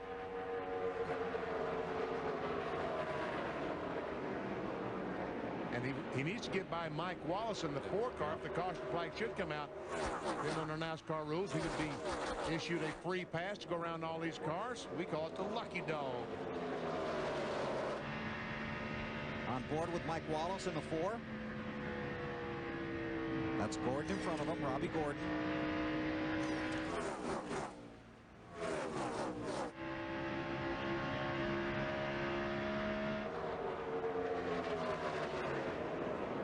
You guys got a real nice view from up here, I'll tell you that. We do, don't we? Don't you wish you could see all this during the race? Make it a lot easier to call. That's why you guys seem so smart on TV, because you can see everything. Did he just call us smart? No, I think he was confusing us with someone else. That was my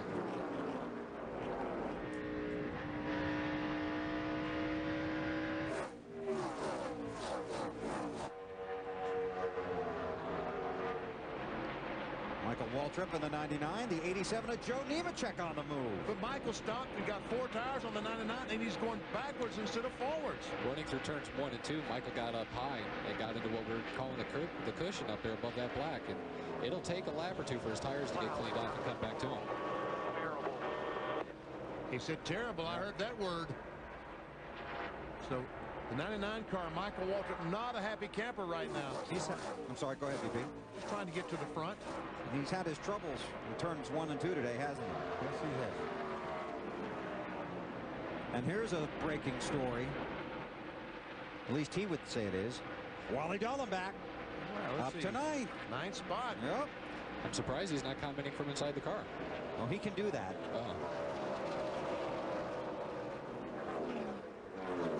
He's picked up another spot. Wally to 8th spot. And the next victim for him would be Michael Waltrip, and that should not take very long. You know, I'm getting a little chilly right now because I have a bet with Wally. I can only imagine. If he finishes in the top 5, I got to wash his car. That's basically the bet. And I'm not looking forward to that. Would you do that? Oh, yeah, I would if I had to. You're going to follow through with it? Oh, yeah. Oh, we're going to make him follow through with it. Because he washed mine this year when he didn't finish in the top 5 last year. Yeah. Are we going to get this televised? Oh, yeah. It's a televised event. Good. Big event. Bring the crew. Dallenbach in the Mr. Clean machine looking. I'm not going to try and go between those guys. No, he's going to try and follow the 23 to the inside of Michael Waltrip. Man, that 99 car. Oh, Kenny Wallace. Baby. Got a little loose there, maybe? You get down on the inside right there with 2 cars around you, and you lose all the air off your car, and it takes all the grip away, especially on these flat tracks. And there's Kenny saying, Wally, why did you pull up so close behind me and take that air off the rear spoiler? And Wally says, because I'm a lot faster than you are. That's why. An update on Wally from David. Actually, a discussion I had with him yesterday, guys. I asked him how his car was at the end of final practice yesterday, and he really felt pretty good about it. The main thing he needed today was brakes. Brakes in terms of good brakes, good luck. And he's really gotten him today in terms of other guys falling out. That's helped him maintain, as well as a good race car, his spot in the top 10. That's the battle for 7th. Kenny Wallace, by the way, was running 20th a lap down.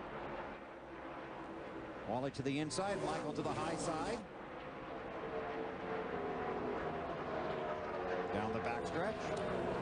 55's moved up into the 2nd groove and actually is starting to make it work. He's almost catching the leader just a little bit. Wally told us this morning in our meeting, our production meeting, that he felt like his car would race well, and looks like that he was correct. It is racing well.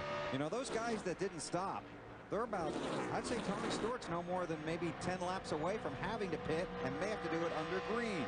125 laps on the board. We'll step aside right now and come back for pit stops. Tony Stewart leads, followed by Greg Biffle, Ron Hornaday, Robbie Gordon, and Ashton Lewis Jr.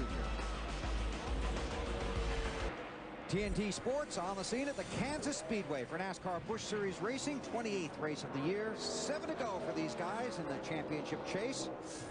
Tony Stewart continues to lead, but he is about 5 laps or so away from having to pit under green. He last pitted on lap 65. There's the battle for 2nd.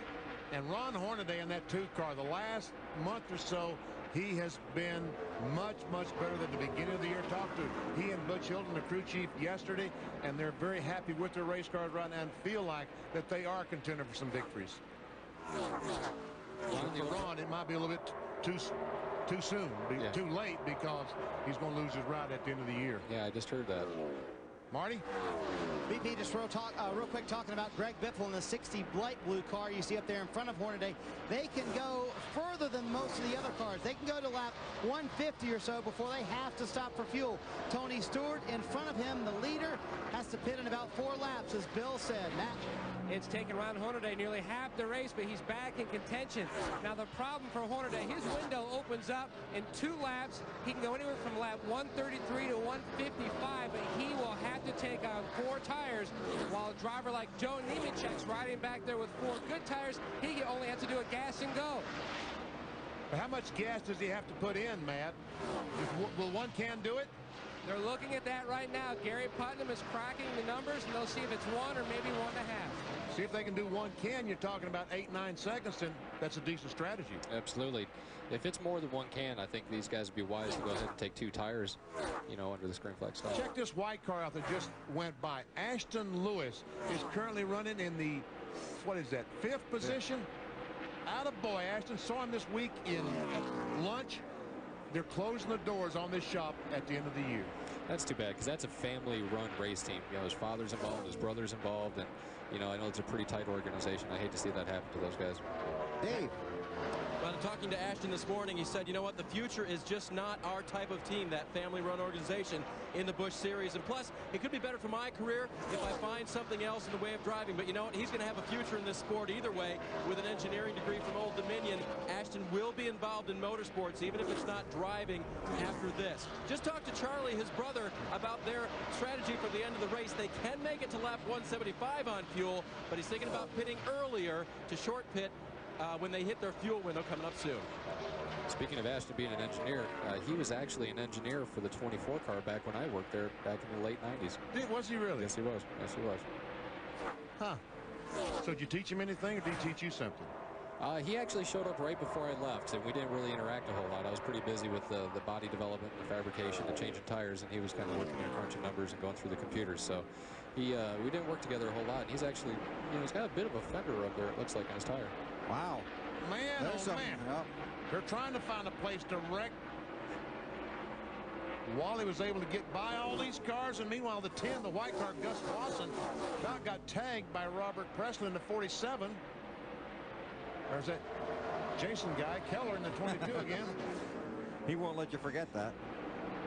A 21 of pit road, black flag, done for the day, too slow. So Clint Boyer's day at Kansas is over. Hometown boy. Drove past this place about 100 times, he said, driving around this area while they were building it, watching him race. Said he used to race at a dirt track about 5 miles from here.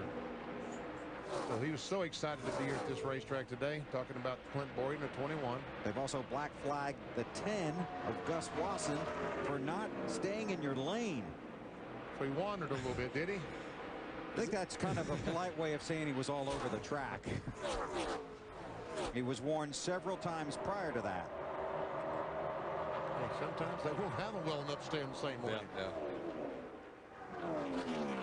Ron Hornaday, who's climbed to 3rd, was 35th after his contact with the 8 car on lap 3. There's Hornaday, looking for a win and looking for a ride. I cannot believe Tony Stewart is just out there pulling those guys like that. He's done a very good job of saving his tires for the end of this run. Let's find out what's going on with the 81. Marty, what do you got? Well, I just talked to Pete Rondeau, Bill, about when they will come down pit road, and he said because of all the riding around under caution they've done, that's added to the amount of laps Tony Stewart can stay out there. So about lap 145-ish now, maybe even as late as 150, they'll try and stretch it and see how long the 81 can stay out there. Because they want to stay out there as long as they can to have the freshest tires possible at the end of the race. And you say, well, why doesn't he stop and get those fresh tires now? Because if he should stop and something happens on the racetrack, the caution flag comes out, it's going to take him at least a lap to stop, change tires, and get back out there. He's going to be a lap down. Yeah, you definitely don't want to get a lap down here. It's so difficult to pass on tracks like this, especially fast cars. You know, when you're passing lap cars, you can get by them, but if you're up there battling for position, it's difficult to pass them, guys. Okay, so Tony's going to stay out there. He's the race leader. We'll keep an eye on him. We'll break away for these messages, come back for pit stops here at Kansas. Perfect timing. The leader, Tony Stewart, coming to pit road after 144 laps on the board, about to start working 145. Stewart last pitted on lap 65, stretched his fuel, made it safely, now coasts to his pits. Long ways down pit road. All the way down there. Rolling down pit road at 45 miles an hour to Marty Snyder. Yeah, Billy said this set of tires just a little bit tighter than the last set of tires, and it's tighter off of 2 than it is off of 4. So what they're going to do is take a pound out of both left sides for Tony Stewart, and that's the only chassis change. That should loosen the car up a little bit.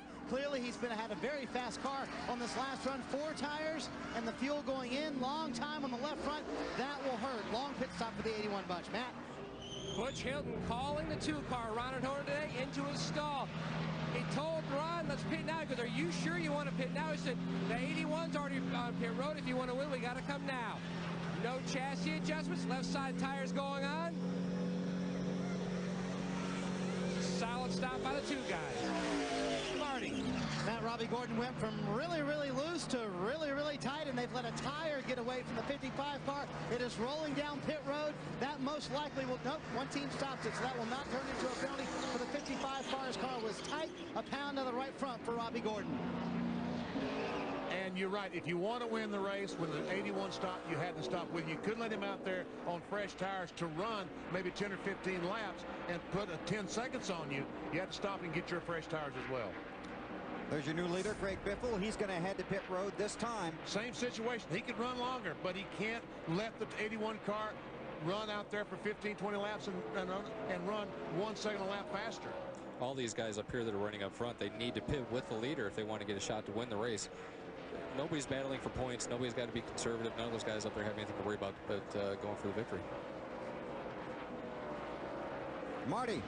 That's exactly what Brad Parrott told me, the crew chief for Greg Biffle. He said the 81 is going to force our hand. They could have stayed out longer. Car tight for Biffle. Pound out of the right front tire. They also make a wedge adjustment, trying to loosen the car up. They, too, let a tire go. It is going down pit road. That most likely will be a penalty for the 60 car.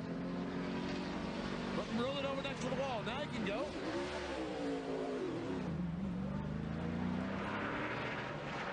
That should be an interesting call. Well, there it is. There's the tire we're talking about. As long as it's over on the other side of the car, does it have to be in your pit box? Well, that's I don't know how that works. That's a new one on me. The way I would see that is that should be a penalty as far away as that tire got. I don't think if you just get over by the wall that you're scot-free. I don't know. We'll have to wait and see how that plays out. We'll ask those guys in the booth next to us. Mm-hmm. So Biffle's crew. I'm told that it does not have to be in your pit stall. As long as it's back over against pit wall, it's okay. Well, I'm glad I learned something up here today. See? Anything we can do to help you? Now those 5 cars, Stewart in the 81, the 60 of Biffle, the 2 of Hornaday, and the 55 of Robbie Gordon, those 4 cars are slightly out of sequence. Most of the leaders pitted under caution just past halfway. Marty, you got more on the tire gate? Well, Brad Parrott asked for a ruling, and the thing he was upset about is, A, that it got away, but they had to hold Biffle here until they got the tire on that side of the pit wall, whether it was in their box or not, and that's what cost them sitting on pit road for so long, waiting for someone to go grab the tire and then pull it on this side of the pit lane. Now, I agree with that. He could not leave his pit stall until that thing the tire was back over against pit wall, as Marty said. Yeah, but I understand the call and I understand the ruling, but, you know, that could have really hurt somebody else. If that tire would have rolled into somebody else's pit box, it would have messed up their pit stop. So then it might have been a different call. It may have been. Could have been a different call. And you see, there was seen Wally Dolan back in the 35. We saw Robbie Gordon go by. You see, that's exactly why those leaders, the guys trying to win, had to stop, because you see how much faster new tires are than used tires. Here's our Aaron's pit summary for the guys that just stopped. Oh, wow. And they fell back those positions because the other guys, for instance, current leader Ashton Lewis, pitted on lap 103. So did Nemechek. So did the 25 car of McLaughlin. So did Dallenbach. But you see what that cost Biffle. He was in front of Hornaday when they stopped. Now he's 5 positions behind him. You can win him on pit road. You can lose him there, too. By the way, Benny, Wally's in 4th. Long way to go. Man, caution plate comes out now. I could be in trouble. I'll tell you what, we'll go to Lowe's next week and we'll get you some nice wash buckets and some claws and stuff like that to get you all cleaned up. Oh, we got Mr. Clean. We got the auto wash. We got it all squared away. Oh, yeah, we got the car wash. It's auto dry, not auto wash. You got to wash. Okay. It's auto dry. Oh, that's right. I got to wash it. It dries itself. Oh, okay. That's right. Ashton Lewis Jr. in the 46 car, the race leader. A lot of traffic back in the pack. 154 laps on the board. Ashton Lewis leads at Kansas. 158 of 200 laps complete at the Kansas Speedway in Kansas City, and the 46 car driven by Ashton Lewis Jr. is your leader. Followed by Joe Nemechek, Mike McLaughlin, Wally Dallenbach, and David Stremme. Yeah, I talked about Ashton Lewis and shutting down the shop at the end of the year. And they made the announcement last week because they wanted their employees to try to hook on with another team. They didn't want to wait until the season was over and say, okay, by the way, guys, we're shutting down, because they felt like they owed it to the guys to try to hook on and get another job. You saw the points as they run now, and Busch had climbed to within 46 points of Truex Jr. until he wrecked.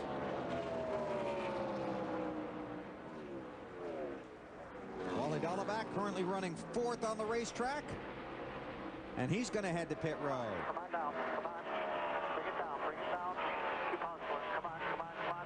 4,300 first gear. Come on down, come on down. Bring it down, bring it down. Come on, halfway. This is going to be interesting to see what they do. This is lap 161 while they last pitted on 103. The same lap the current leader Ashton Lewis pitted. Dave Byrne. Coming in right now, they asked him what he needed. He said the car was a little bit tight in and on the throttle. They're going to make a wedge adjustment there on the left side of the rear window. They're going to change 4 tires for Wally and fill him full of fuel. He fought off several guys trying to pass him in that top 5, including Stremme, to keep his position. Now he's got to get it back. Matt. David Stremme, brand new race car, having a great run. They finally make their way to pit road. Track bar adjustment. Going to raise that 1 round. This will be a 4-tire change as well for Stremme. Meanwhile, everyone waiting for Nemechek to see if he's going to go no tires, 2 tires, or 4 tires when he pits in the next 6 to 7 laps. Expect to see Ashton Lewis Jr. in about 7 or 8 laps. What are you watching, Chad? I'm confused. Between the 8 and the 81, I'm having a heck of a time keeping track of who's who. Yeah, every time I look up, see that Bass Pro Shop's coming off turn 4. I think it's Tony, and I'm always wrong. That's the 81, so where is he now? Let's see, that's He's turn right here coming 4. off the 4, okay. Yeah. It looks like Hornaday's catching him. Hornaday in 10th, Tony in 9th. Did you see the brake dust on that 32 car when they took that right front tire off? They will use a lot of brake at a track like this to set the nose once they get down into the center of the corner. It actually will help the car turn. Just padding the brake just a little bit gets the front of the nose of the car down a little bit, helps get some aerodynamic effect on it. Tell you what, I'm impressed with this 8 car, how fast he's running, Marty. Yeah, BP Martin's pretty impressed too. He came on the radio after they went out and said, you know what, it's really not that bad. I'm kind of surprised at how this car is handling this team. Did a great job, as Bill has said a couple of times. 29 minutes. They had about 28 people working on that 8 car to get it back out.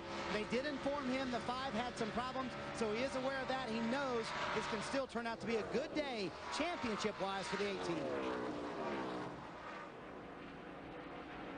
Greg Biffle and Robbie Gordon. Gordon is 11. Turn 2 where it gets very narrow. Tell Robbie to keep his hands on the wheel. Did he wave to him? He was doing something to him. Biffle goes by. Gordon falls in behind. Marty? Bill, yes, he did wave to him. Robbie said, I'm just going to have to let him go. He's running me too hard, and I can't hold on to this thing. It's just too loose right now. That was Robbie Gordon. He did wave Greg Biffle by. Just slid up the racetrack there a little bit, and the nose swaying a little bit there as well. When Robbie Gordon, the cars are too loose. They go down in there, and you really just got to let the car go up the racetrack before you get violent with the steering wheel to turn it and make it go the other direction. Let the bank slow it down, lose momentum before you start turning the steering wheel. It will snap loose on you in a place like this. It can be very, very scary. So Lewis leads. Nemechek is second.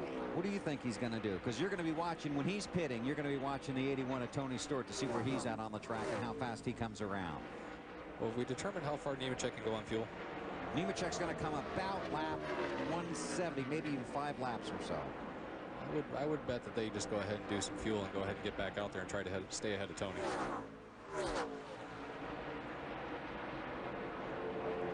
Because their lap times right there for the 87 compared to the 81 car, there's not a big difference. So if they can come in, get a gas and go, get back out there, they may be able to maintain that advantage.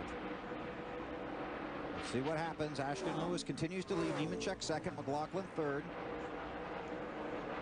There's Robbie Gordon back in the 12th spot now.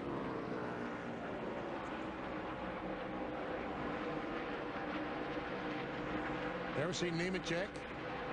Talked to Gary Putnam this morning, crew chief on this 87 car, and he said they were struggling with fuel mileage. Not able to get very good fuel mileage at all, so he'll be coming in pretty soon. But you're right, with 32 laps to go, what is the strategy? Just fuel, tires, right sides, 4? We're going to find out. What are you doing, Chad? What are you going to do? Well, they're going to have to take tires. I didn't realize the 81 was right on his bumper like that, so he's already got his lap back, so he's going to have to take some tires now. So Nemechek makes the trip down pit road at 45 miles per hour. Matt? They're going to make a track bar adjustment, Bill, and also take some air pressure out of both front tires. He felt like running under those caution flag laps earlier, that it had hurt his front tires. The car had gone to the tight side, losing way too much time. Gary Putnam, the crew chief, had to call an audible. Earlier, he wanted to go no tires. He had to go with 4, Dave. Mike McLaughlin said he wants 2 tires, no changes to the car, right sides only, car full of fuel. Mike leaves. Good Marty. stop. J.J. Yeley is in for his final pit stop of the day. They have been made several stops, dropped to lug nut on the right front. It'll be 2 tires and fuel only for the 18 car and a tight car for most of the day. So some guys going for track position here with just 30 to go. Ashton Lewis stays out. And I had heard a report he was doing about lap 170. And we're working 171. But right behind Ashton Lewis is Tony Stewart. Dave, you got an update? 175 probably for Ashton Lewis. That was the conservative number thrown at me by the team, so maybe even a little longer. Wow. And he's riding out there hoping something's going to happen to help him, isn't he? Tony's about to catch him here and get his lap back. And right now, wouldn't it be ironic? Tony Stewart would be the lucky dog if the caution flag were to come out now. And he would be a lucky dog if that happened. Tony has never won a Busch Series race. 1 car on pit road. Matt? John Wolf told me the call is going to be easy for the one at Casey Mears. They're going to have to go 4 tires and make a chassis adjustment. He said the car was just way too tight. They have battled a tight race car today. They've battled a transmission. He couldn't get it into gear. They finally fixed that. Working on a solid run today. That team's worked hard today. Yes. I love that front tire changer on the 1 car. Bill Miller, 55 years old. He's old school. Still get 1 knee. Yeah, I remember getting the job done.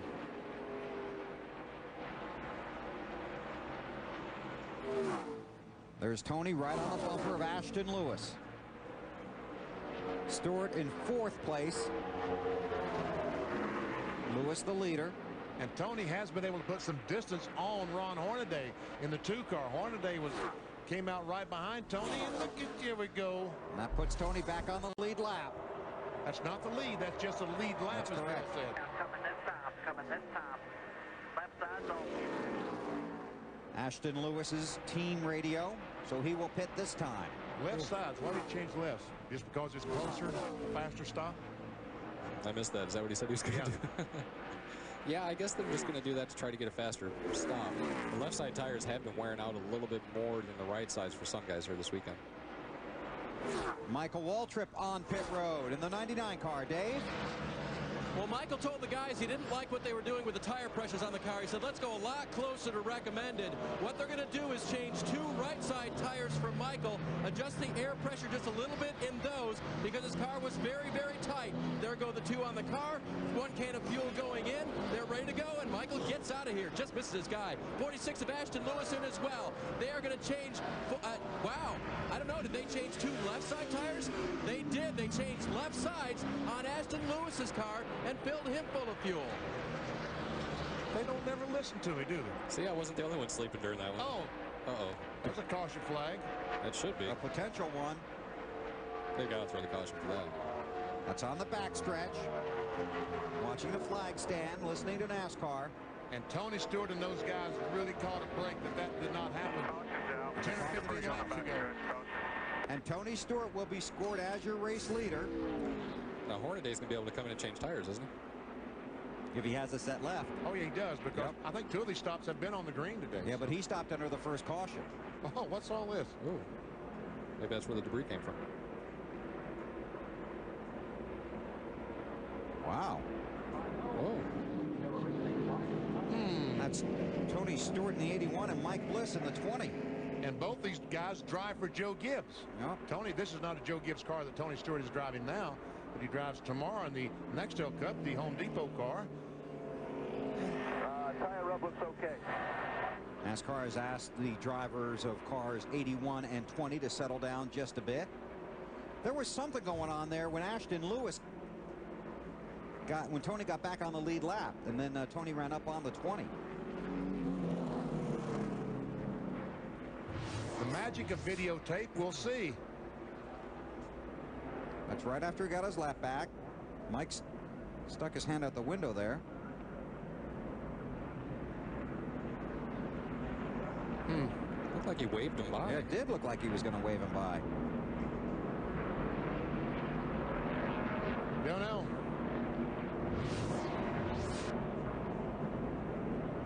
Meantime, Tony Stewart is now back in the lead. We've recycled through all the pit stops, and here he is in front. But Hornaday, he had about a 3 or 4 second lead on Hornaday, and now Hornaday will be right on his rear bumper. And Hornaday may have a vibration, may have a tire going down. Maybe he does have a vibration, maybe a tire vibration. Here comes Hornaday. Yep. Robbie Gordon. 24 laps to go. These drivers coming on the pit road. Mike McLaughlin, 25 car. Strimmy, 32. Matt. The caution came at a great time for Ron Hornaday. He was complaining of a vibration. They were talking about possibly pitting, and then the caution came out. 4-tire change for Hornaday. Remember, he did have a set left because NASCAR gave him an extra set because his first set was flat spotted, Dave. Matt, Wally had a set of tires left. The car was just a little bit tight, and he was back in the lead lap car. So, good time to pit. They will change 4, fill him full of fuel. These are scuff tires with about 15 laps on them. They're supposed to be pretty good, Matt. Dave, Robbie Gordon already back off of pit road, came in running 6th. He said, I'm so loose, I've got to pit, guys. 4 tires, 2 rounds down on the track bar for the 55 car. So working caution, lap 178. Tony Stewart, the race leader. What's going to happen in the final 23 laps? Strategy will play out when we come back to Kansas. Back at Kansas, the field has just gotten the 1 to go. Tony Stewart is scored as the race leader, Benny. Tony Stewart, BP, you got me? Yeah, Benny, go ahead. You know, in about 20 laps, you could get your first Busch Series victory. Yeah, it'd be pretty cool. It's a shame we got Mike Bliss out here being a hammerhead, so luckily we got him out of the way now so we can go on and try to win this thing. You got Ashton Lewis, unsponsored. You know how hungry he is, that car behind you. Well, I know my girlfriend's real good friends with him, and he needs a sponsor, so I can promise you he's going to be pretty hungry, and he's been pretty fast today, so we just got to go out and run our race. It's his job to worry about getting by us, not us worry about him getting by us that way. Good luck, Tony. Thanks, pal.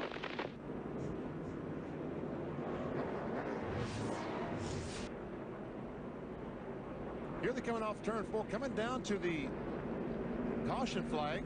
The caution flag is out. They're coming down the start-finish line, and I don't know. Who knows? It'll be fun hearing about it later, though. There's going to be a talk, I promise you that. Oh, yeah. All right, 21 laps to go. Those two guys will talk along with Joe Ballish, the Busch Series director. Yeah, oh yeah, most definitely. They'll be talking to him. Tony Stewart, Ashton Lewis Jr., Greg Biffle, Nemechek, Jason Keller. Green is out of Kansas. Boy, Tony gets a great jump on Ashton Lewis in 46. These 2 left side tires might be hurting him right now. Yeah. Tony took 4 tires on his last stop. The 46 only took 2, Dave. And they took left side, so I just checked with Charlie Lewis on that, the crew chief for Ashton's car. Said, why 2 left sides? He said that is the adjustment we wanted. We didn't want to take on 4, but we wanted the fresh tires on the left side of the car. And Nemechek goes by both of them. He goes by 46 of Ashton Lewis and the 60 of Biffle and takes over the second position. Well, that's a mess back there's there. a wreck. 3 wide. Jeez. They somehow didn't wreck. Yet. Hornaday to the inside. Poor Blake. Can you imagine being the sandwich between Hornaday and Robbie Gordon? Talking about 0-0, Blake Feast. He's had an eventful day. There's Wally on the move. The 35 car. There's Blake Feast in the 0-0.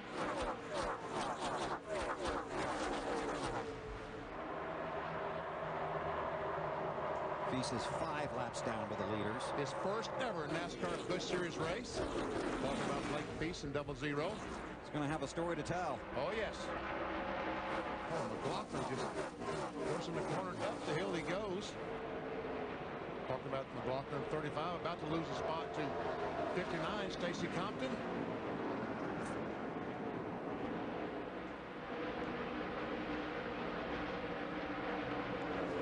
There's the battle for second. Biffle in the 60, Nemechek in the 87. Nemechek in second, Biffle trying to get it. Doesn't for now.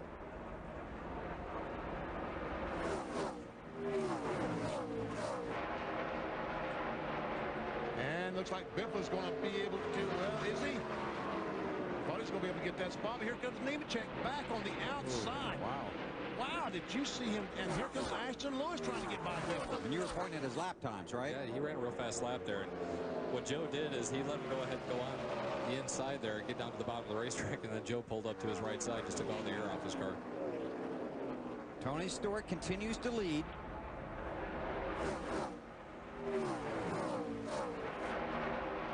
Looks like the Biffle car, the 60 car right now is not too good. It was 10th spot. Wally dialing back 35 on the inside of Michael Waltrip, and got it. At the back of Wally's car. So what do you do for 10th? Nothing. He watches my car. Oh, he does watch your car? Yeah. He's not in the top 5. Exactly. Yeah.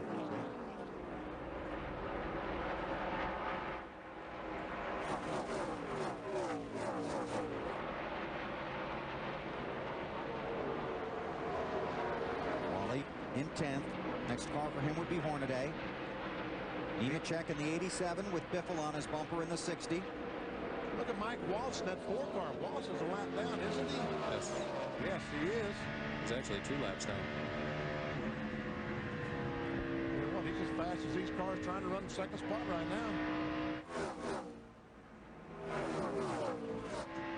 Looks like those tires, the right side, worn right sides on the Ashton Lewis car is starting to hurt him just a little bit, Chad, as these guys are driving away from him. Yeah, if the track would have stayed green and they wouldn't have that caution, it may have been a pretty good call, but as soon as that caution came out, they were going to be hurt pretty bad. Take a look at the speeds at the line here this time by. Stewart, 167, and he is the first 3 cars of the He's the leader and the fastest. Yep. Which is a good thing to be. Looking for his first win in the Busch Series. And as fast as he was, Paul Menard, the 11 car, was their Pope, Strimmy, and 55 Robbie Gordon. That's about a 7th. 7th. But Strimmy in the pole sitter was hanging right with Tony Stewart. Yep. Little wiggle there out of Strimmy. Mm-hmm. Oh, look out. Wow. That's J.J. Yaley in the 18, Robbie in the 55.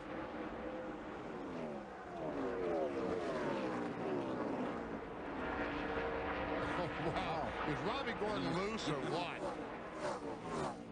Said he had to pit last time because his car was handling so poorly. Marty, Robbie talking? Oh, yeah, he's talking. You better believe he's talking. And BP's right. He is loose, and a few other words interjected in there. So loose, he said, I can't touch the throttle in the middle of the corner. I've had to wait on it so long. Everybody's beating me. Well, that makes it hard to hang on to, because the natural thing is to get back in the gas. But it does make it so much easier when you're by yourself. You don't have all those cars right behind you on the side of you. Yeah, it's a track like this where you depend so much on aerodynamics. If your car is loose and you don't have a lot of downforce on it, it is scary to handle. Robbie's one of those guys that way he'll hang it out there and he'll drive it for yeah, his he work. will. How to make friends and influence competition, huh? You said that. Robbie went to victory lane at Richmond in that 55 car. Runs that out of his own shop.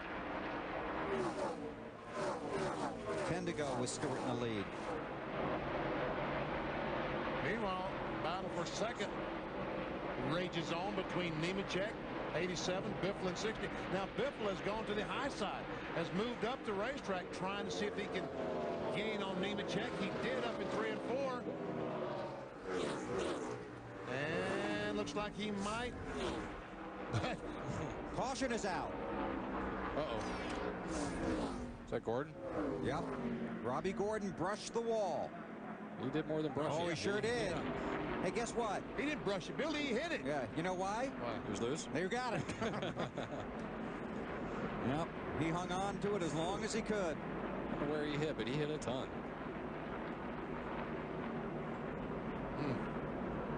There's debris all over the track, too. Yep. We've got a replay. We're going to get there a little bit late. Might be able to figure out what happened. We got a pretty good idea. There, oh, yeah, he just gets it back in loose, coming off turn 4, and the wall gets in the way. Yeah, he was testing out that safer barrier for tomorrow. Yes, he was. He did a great job getting that car down out of harm's way. And the right rear tire, I guess he blew that out when he hit the wall. It's torn off the right rear quarter panel on the 55 car.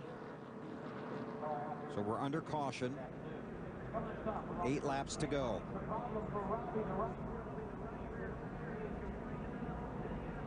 It'll be interesting to see how much cleanup they have from this. They just went and put about 4 rounds of wedge in the back of that thing. Try and help it out. So under caution with Tony Stewart leading. We'll come back for the green flag and the checkered flag. You're watching the NASCAR Busch Series on TNT. 4 laps of 200 on the board. Tony Stewart leads. We get pit strategy from Dave B. And that is with Pete Rondeau right now, crew chief for Tony. All right, restart last time. You had the 46 behind you. Now you're going to have the 87 and 60. Has Tony shown what he has yet, or has he got a little bit left for him? I think he's shown about everything he has. He's been pretty good on after they throw the green flag, so I think we'll be okay. With these few laps to go, has he got the car right where he wants it, or has he been wishing he had a little bit more something adjustment-wise? No, right now he said it's all good. Said everything's pretty good right now. All right, sounding good down here. Marty, how about your side? Matt? Dave, Gary Putnam has the 87 car in their best position all year, working on your first top 5. You're hoping for a win. You have the shot, but do you have the car now, Gary?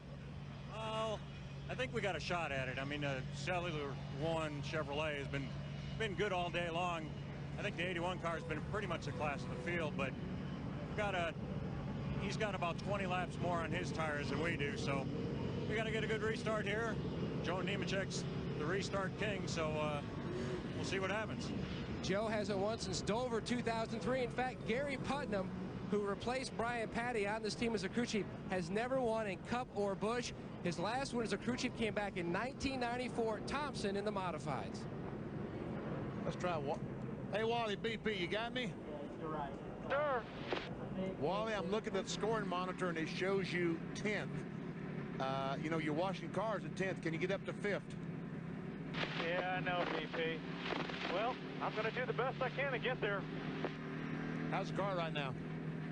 It's pretty good. You know, there's different guys on different sets of tires.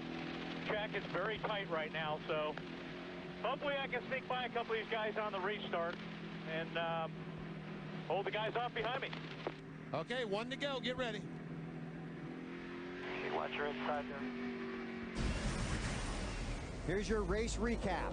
Trouble started early. Lap 3, Ron Hornaday in the 2, and championship leader Martin Truex Jr. into the wall, behind the wall for 29 minutes, then came back out. On lap 47, currently scored in the 30th position. On lap 48, Tony Stewart inside of Casey Kane and goes to the lead. Lap 67 pit stops. The 21 car for the young guy. Miller slides through his stall. And then Clinton Boyer, the 21 car, smacks it all up driven. I was just correcting you there, Bill. That's right. I'm glad you jumped in there. On lap 81, the big one. Kyle Busch, who came in second in the championship standings and had closed within 46 points. Halfway, David Green, defending champion of this race, blows up. He's done for the day. Lap 106, Kyle Busch back out on the track. And then Matt Kenseth, the 9 car, off turn 2, just loses control, goes down, hits the inside wall, and Mike Bliss, the 20, hit the 9 as he was spinning. And then under caution, Mike Bliss in the 20 and Tony Stewart in the 81 with a disagreement. That's 192. Robbie Gordon brings out the most recent caution. Be a 4-lap dash to the finish. Tony Stewart takes the green. Nemechek second, Biffle third, Lewis fourth, and Jason Keller in fifth. All right, let's see if Nemechek has anything for the 81 car today. It doesn't look like he's not closing up on him. That's not to say he's not going to. First corner, you thought that Nemechek might run in on the back bumper. Didn't happen. It's not looking good. Stewart has been strong all day. Started 11th. This is his 40th start in the Busch Series, looking for his first win, 3 to go.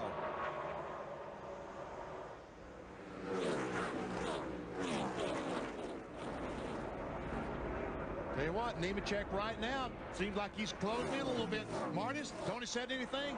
Not a word, BP. Very happy with the car, and I talked to him before he got in the race car and asked him how bad he wanted a Busch Series win. He said, really bad. He said, I've raced in all kinds of series, and the only 2 I have not won in sports cars and the Busch Series. And here comes Nemechek. He pulled up behind the 81 going in 3, got him a little bit loose, and I thought he had him, but Tony able to stay back in front. 2 to go. Nemechek's going to try it on the outside now. Drives up on the outside of Tony Stewart. That's going to be a tough car to pass. Oh, man. There's the wall, and there's Tony, and there's Nemechek trying to get... And there's contact! Stewart is around. Nemechek goes to the lead. Caution is out. The field is frozen. Oh, look out. Wally just barely missed him on the inside. That's going to be a green-white checker. It sure is. We're going to have a green-white checker finish. So Tony Stewart will not win his first Busch race.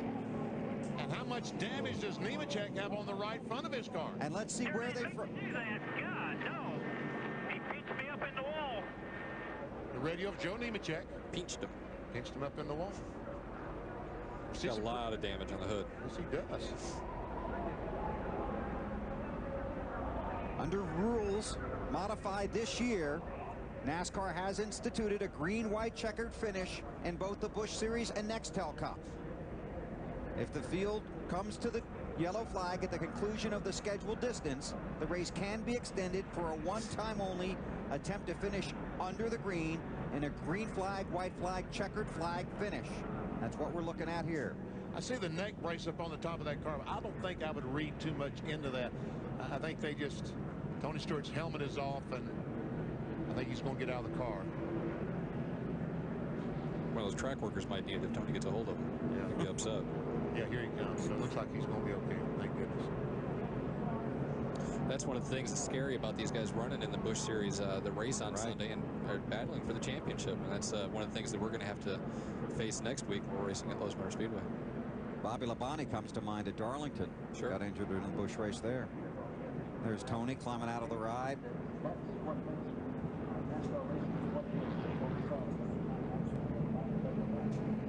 Boy, had a great ride and a great car. He sure did.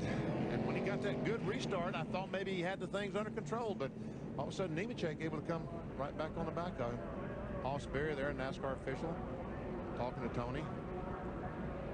He definitely lost a lot of speed after they took the green. I don't know, maybe he had a tire going down or got some buildup on there or something, but something wasn't working out for him. I'll walk to the ambulance for the mandatory ride to the infield care center. Let's watch and see what happened. First from upstairs. Going down to turn 1, Nemechek decides he's going to try it on the outside and gets a good run on Tony. But Tony clears him.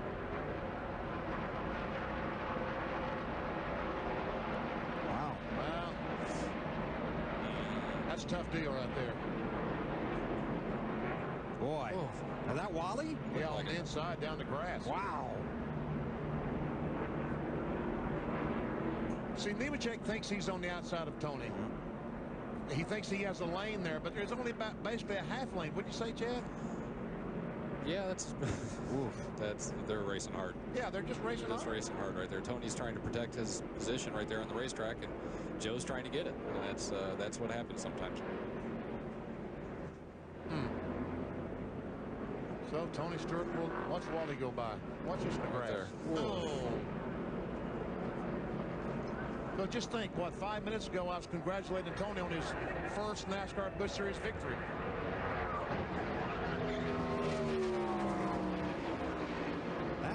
That's a wild ride right there. Yeah, that's scary coming back through all that traffic. And here's the one you've been waiting for. On board with Wally Dallenbach. Get on the bottom here. Get on the bottom. Come on the bottom. Hard on the bottom. Hard on the bottom. Good job, boy. Okay, hang on to it. Hang on to it, buddy. That Hornaday just hit the wall there. Yep. This is out the back of Wally's car. Oof. Wow. Man.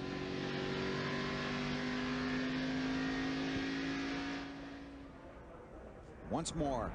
Down the backstretch.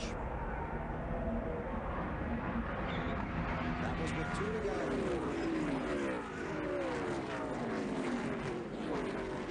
At the speeds they're running there, he's lucky those roof flaps came up. Yep. He may have went for a ride. Yeah.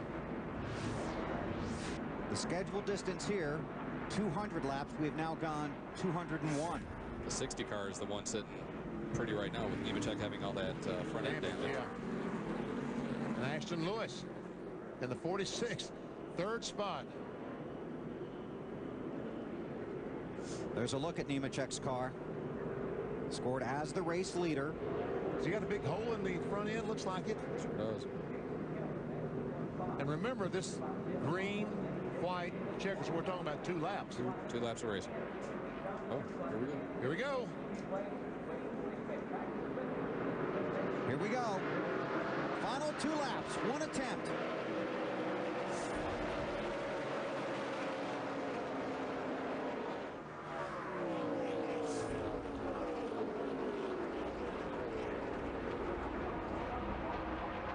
Nemechek followed by Biffle down the backstretch. Really good restart by Nemechek. Especially under the conditions. You have to wonder, what the suspension feels like in that car. All right, here we go. White flag, this time by, but here comes Biffle trying to close in. Joe's definitely going to make it work for it if he does get to him. I can promise that. Last lap.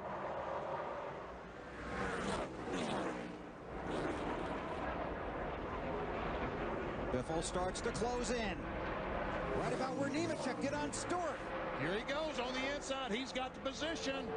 Remember, though, he's tried this before. Nemechek drives in hard on the outside. Oh, baby. It's a drag race. Nemechek to the outside. Biffle on the inside. Joe Nemechek wins at Kansas. Sturmy came home third. Wow. Wow. Man, oh, man, was that a great finish or what?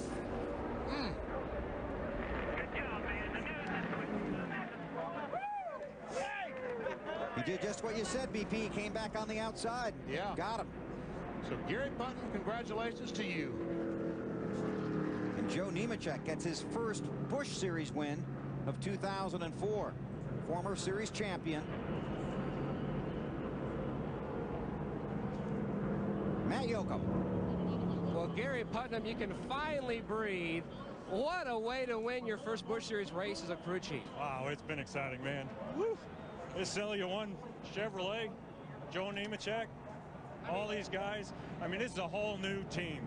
I mean, after the other crew chief left, I mean, pretty much all the guys left, and we've rebuilt, and this is really special. I mean, it's been a long time coming for me personally and for this team. It's a great job for Celia 1 and all these guys. What were you thinking when you saw Biffle make his move, knowing you had some cosmetic damage in the front of that car? Yeah, it was a lot tighter there at the end, but just hated ended like that. I mean, it was a great race for all the fans, but man, we were on the outside of Tony there, and he just come up just a little too far. I mean, Joe feels horrible about that. I mean, we didn't want to race like that, but man, I guess you take them any way you can. His first win as a crew chief, Joe's first win on the Busch Series circuit since June of 2003. And Matt, his 16th career win in the series, and this is 250th start in the Busch Series. And this is our mobile command performance. And this is Nemechek holding off Greg Biffle on the final lap. Biffle to the inside in the 60 car. But Benny, like you said, Nemechek going to drive it in there hard. When he drives on the outside, he just doesn't let Biffle go up the hill like he needs to off turn 4 and gives him the run down the start-finish line.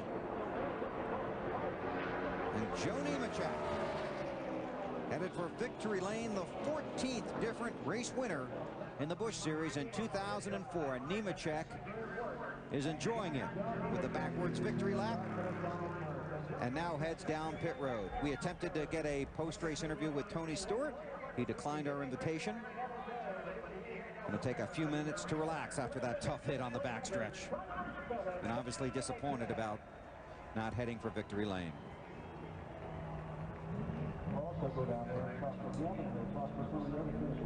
Okay, here comes Dad. Here comes Dad. Attaboy. That's John Hunter, I think. Yep, Joe Nemechek's son.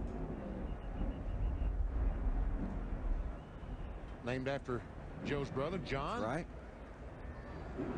Matt Yoakum is with Greg Biffle. They're trying to give directions for Nemechek on how to get to victory lane. Greg Biffle, take us over those final 2 laps. Well, it was pretty exciting. You know, it's bad that the 20 car had to block like that and got himself in trouble going down the backstretch there. But that's what happens when you look behind you, not in front of you. But you know, 87 car just had a little bit more steam coming to the stripe. You know, we just charter car, CNN car was pretty good, and excited to have CNN on board. And man, we went down in the corner there. I got him, you know, my car cut real good getting over there. He might have had some damage on the front, but he drove it in good in 3 and 4 and picked the throttle up, you know, about the same time I did, and had a little more momentum in that top line coming off. But had to race him clean. He's giving me a ride home on Sunday. You always got to worry about your travel plans on getting home, guys. And Joe Nemechek starts on the pole here tomorrow. He wants to finish that day exactly where this one ends up, in victory lane for our Reese's celebration. And it's going to be a big one for the Nemechek family. You saw the reaction of John Hunter. And Joe Nemechek pulls into victory lane, as Matt said, first time since June of 2003 for this family-run organization. And John Hunter is here with Dad now. First of all, Joe, I know you're excited. Tell me about the contact with the 81. Well, man, I am so sorry. I got to tell Tony Stewart I'm sorry. I drove it down the corner and got on the outside, and I had my nose up beside him. I didn't want to give up that territory. You know, there's only a couple laps to go, and I wanted to get there. And man, I'm just sorry, but I got to say thank you to this whole Cellular One Chevy crew. Gary Putnam, all these guys here.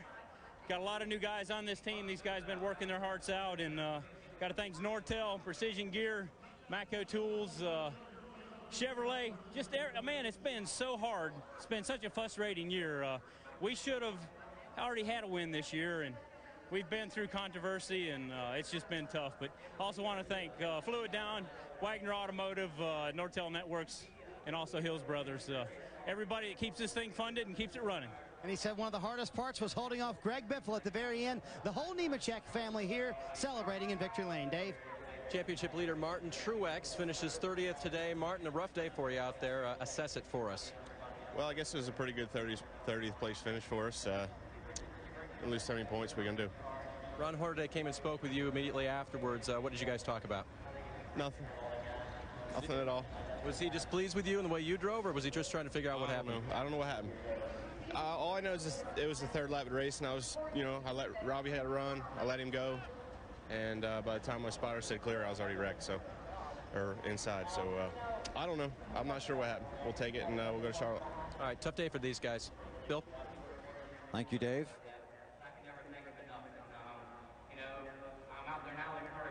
So Joe Nemechek goes to victory lane, celebrates his first win in the Busch Series in 2004. Back to Kansas in a moment. Championship standings after the 28th race of the season. And this is unbelievable. These two guys at the top came in separated by 156 points. Truex involved in the early wreck, then Busch knocked out of the race, fought their way back in. The difference, just 149. Wild. Dave Burns.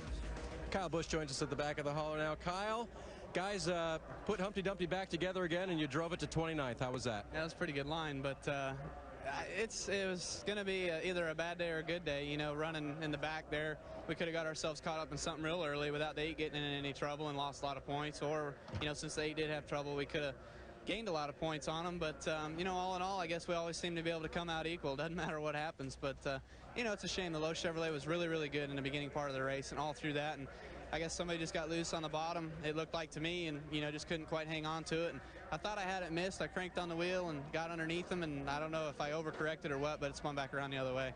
Good recovery for Kyle today. Matt? David Strimming finishes 3rd. Now, do you even begin to describe the wildness? You said it's been going on all day. Yeah, I mean, at the beginning of the race, we were up front. We had pretty good track position, but we had some lugness that were left loose. We had to go to the back, and in both Happy Hours Cup and Busch, there was not even a second lane. Now all of a sudden there was like 3 lanes, and everybody's all around. But our guys gave us a really good car. The whole trim spot team's been doing pretty good, and it's just been an up and down season. We had a good car at Dover, and we screwed it up for the race. But we come back here to Kansas, never turned a lap here till this weekend, and I think we do a lot better when I go to places I've never been. I don't know if I just don't know where I'm supposed to run or what the deal is, but everybody's doing a great job on this team. Ernie Elliott gave us a great motor, and we'll just keep going.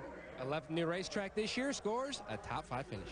Thanks, Matt. Take a look at the unofficial results from Kansas. Joe Nemechek with the win after the contact with Tony Stewart.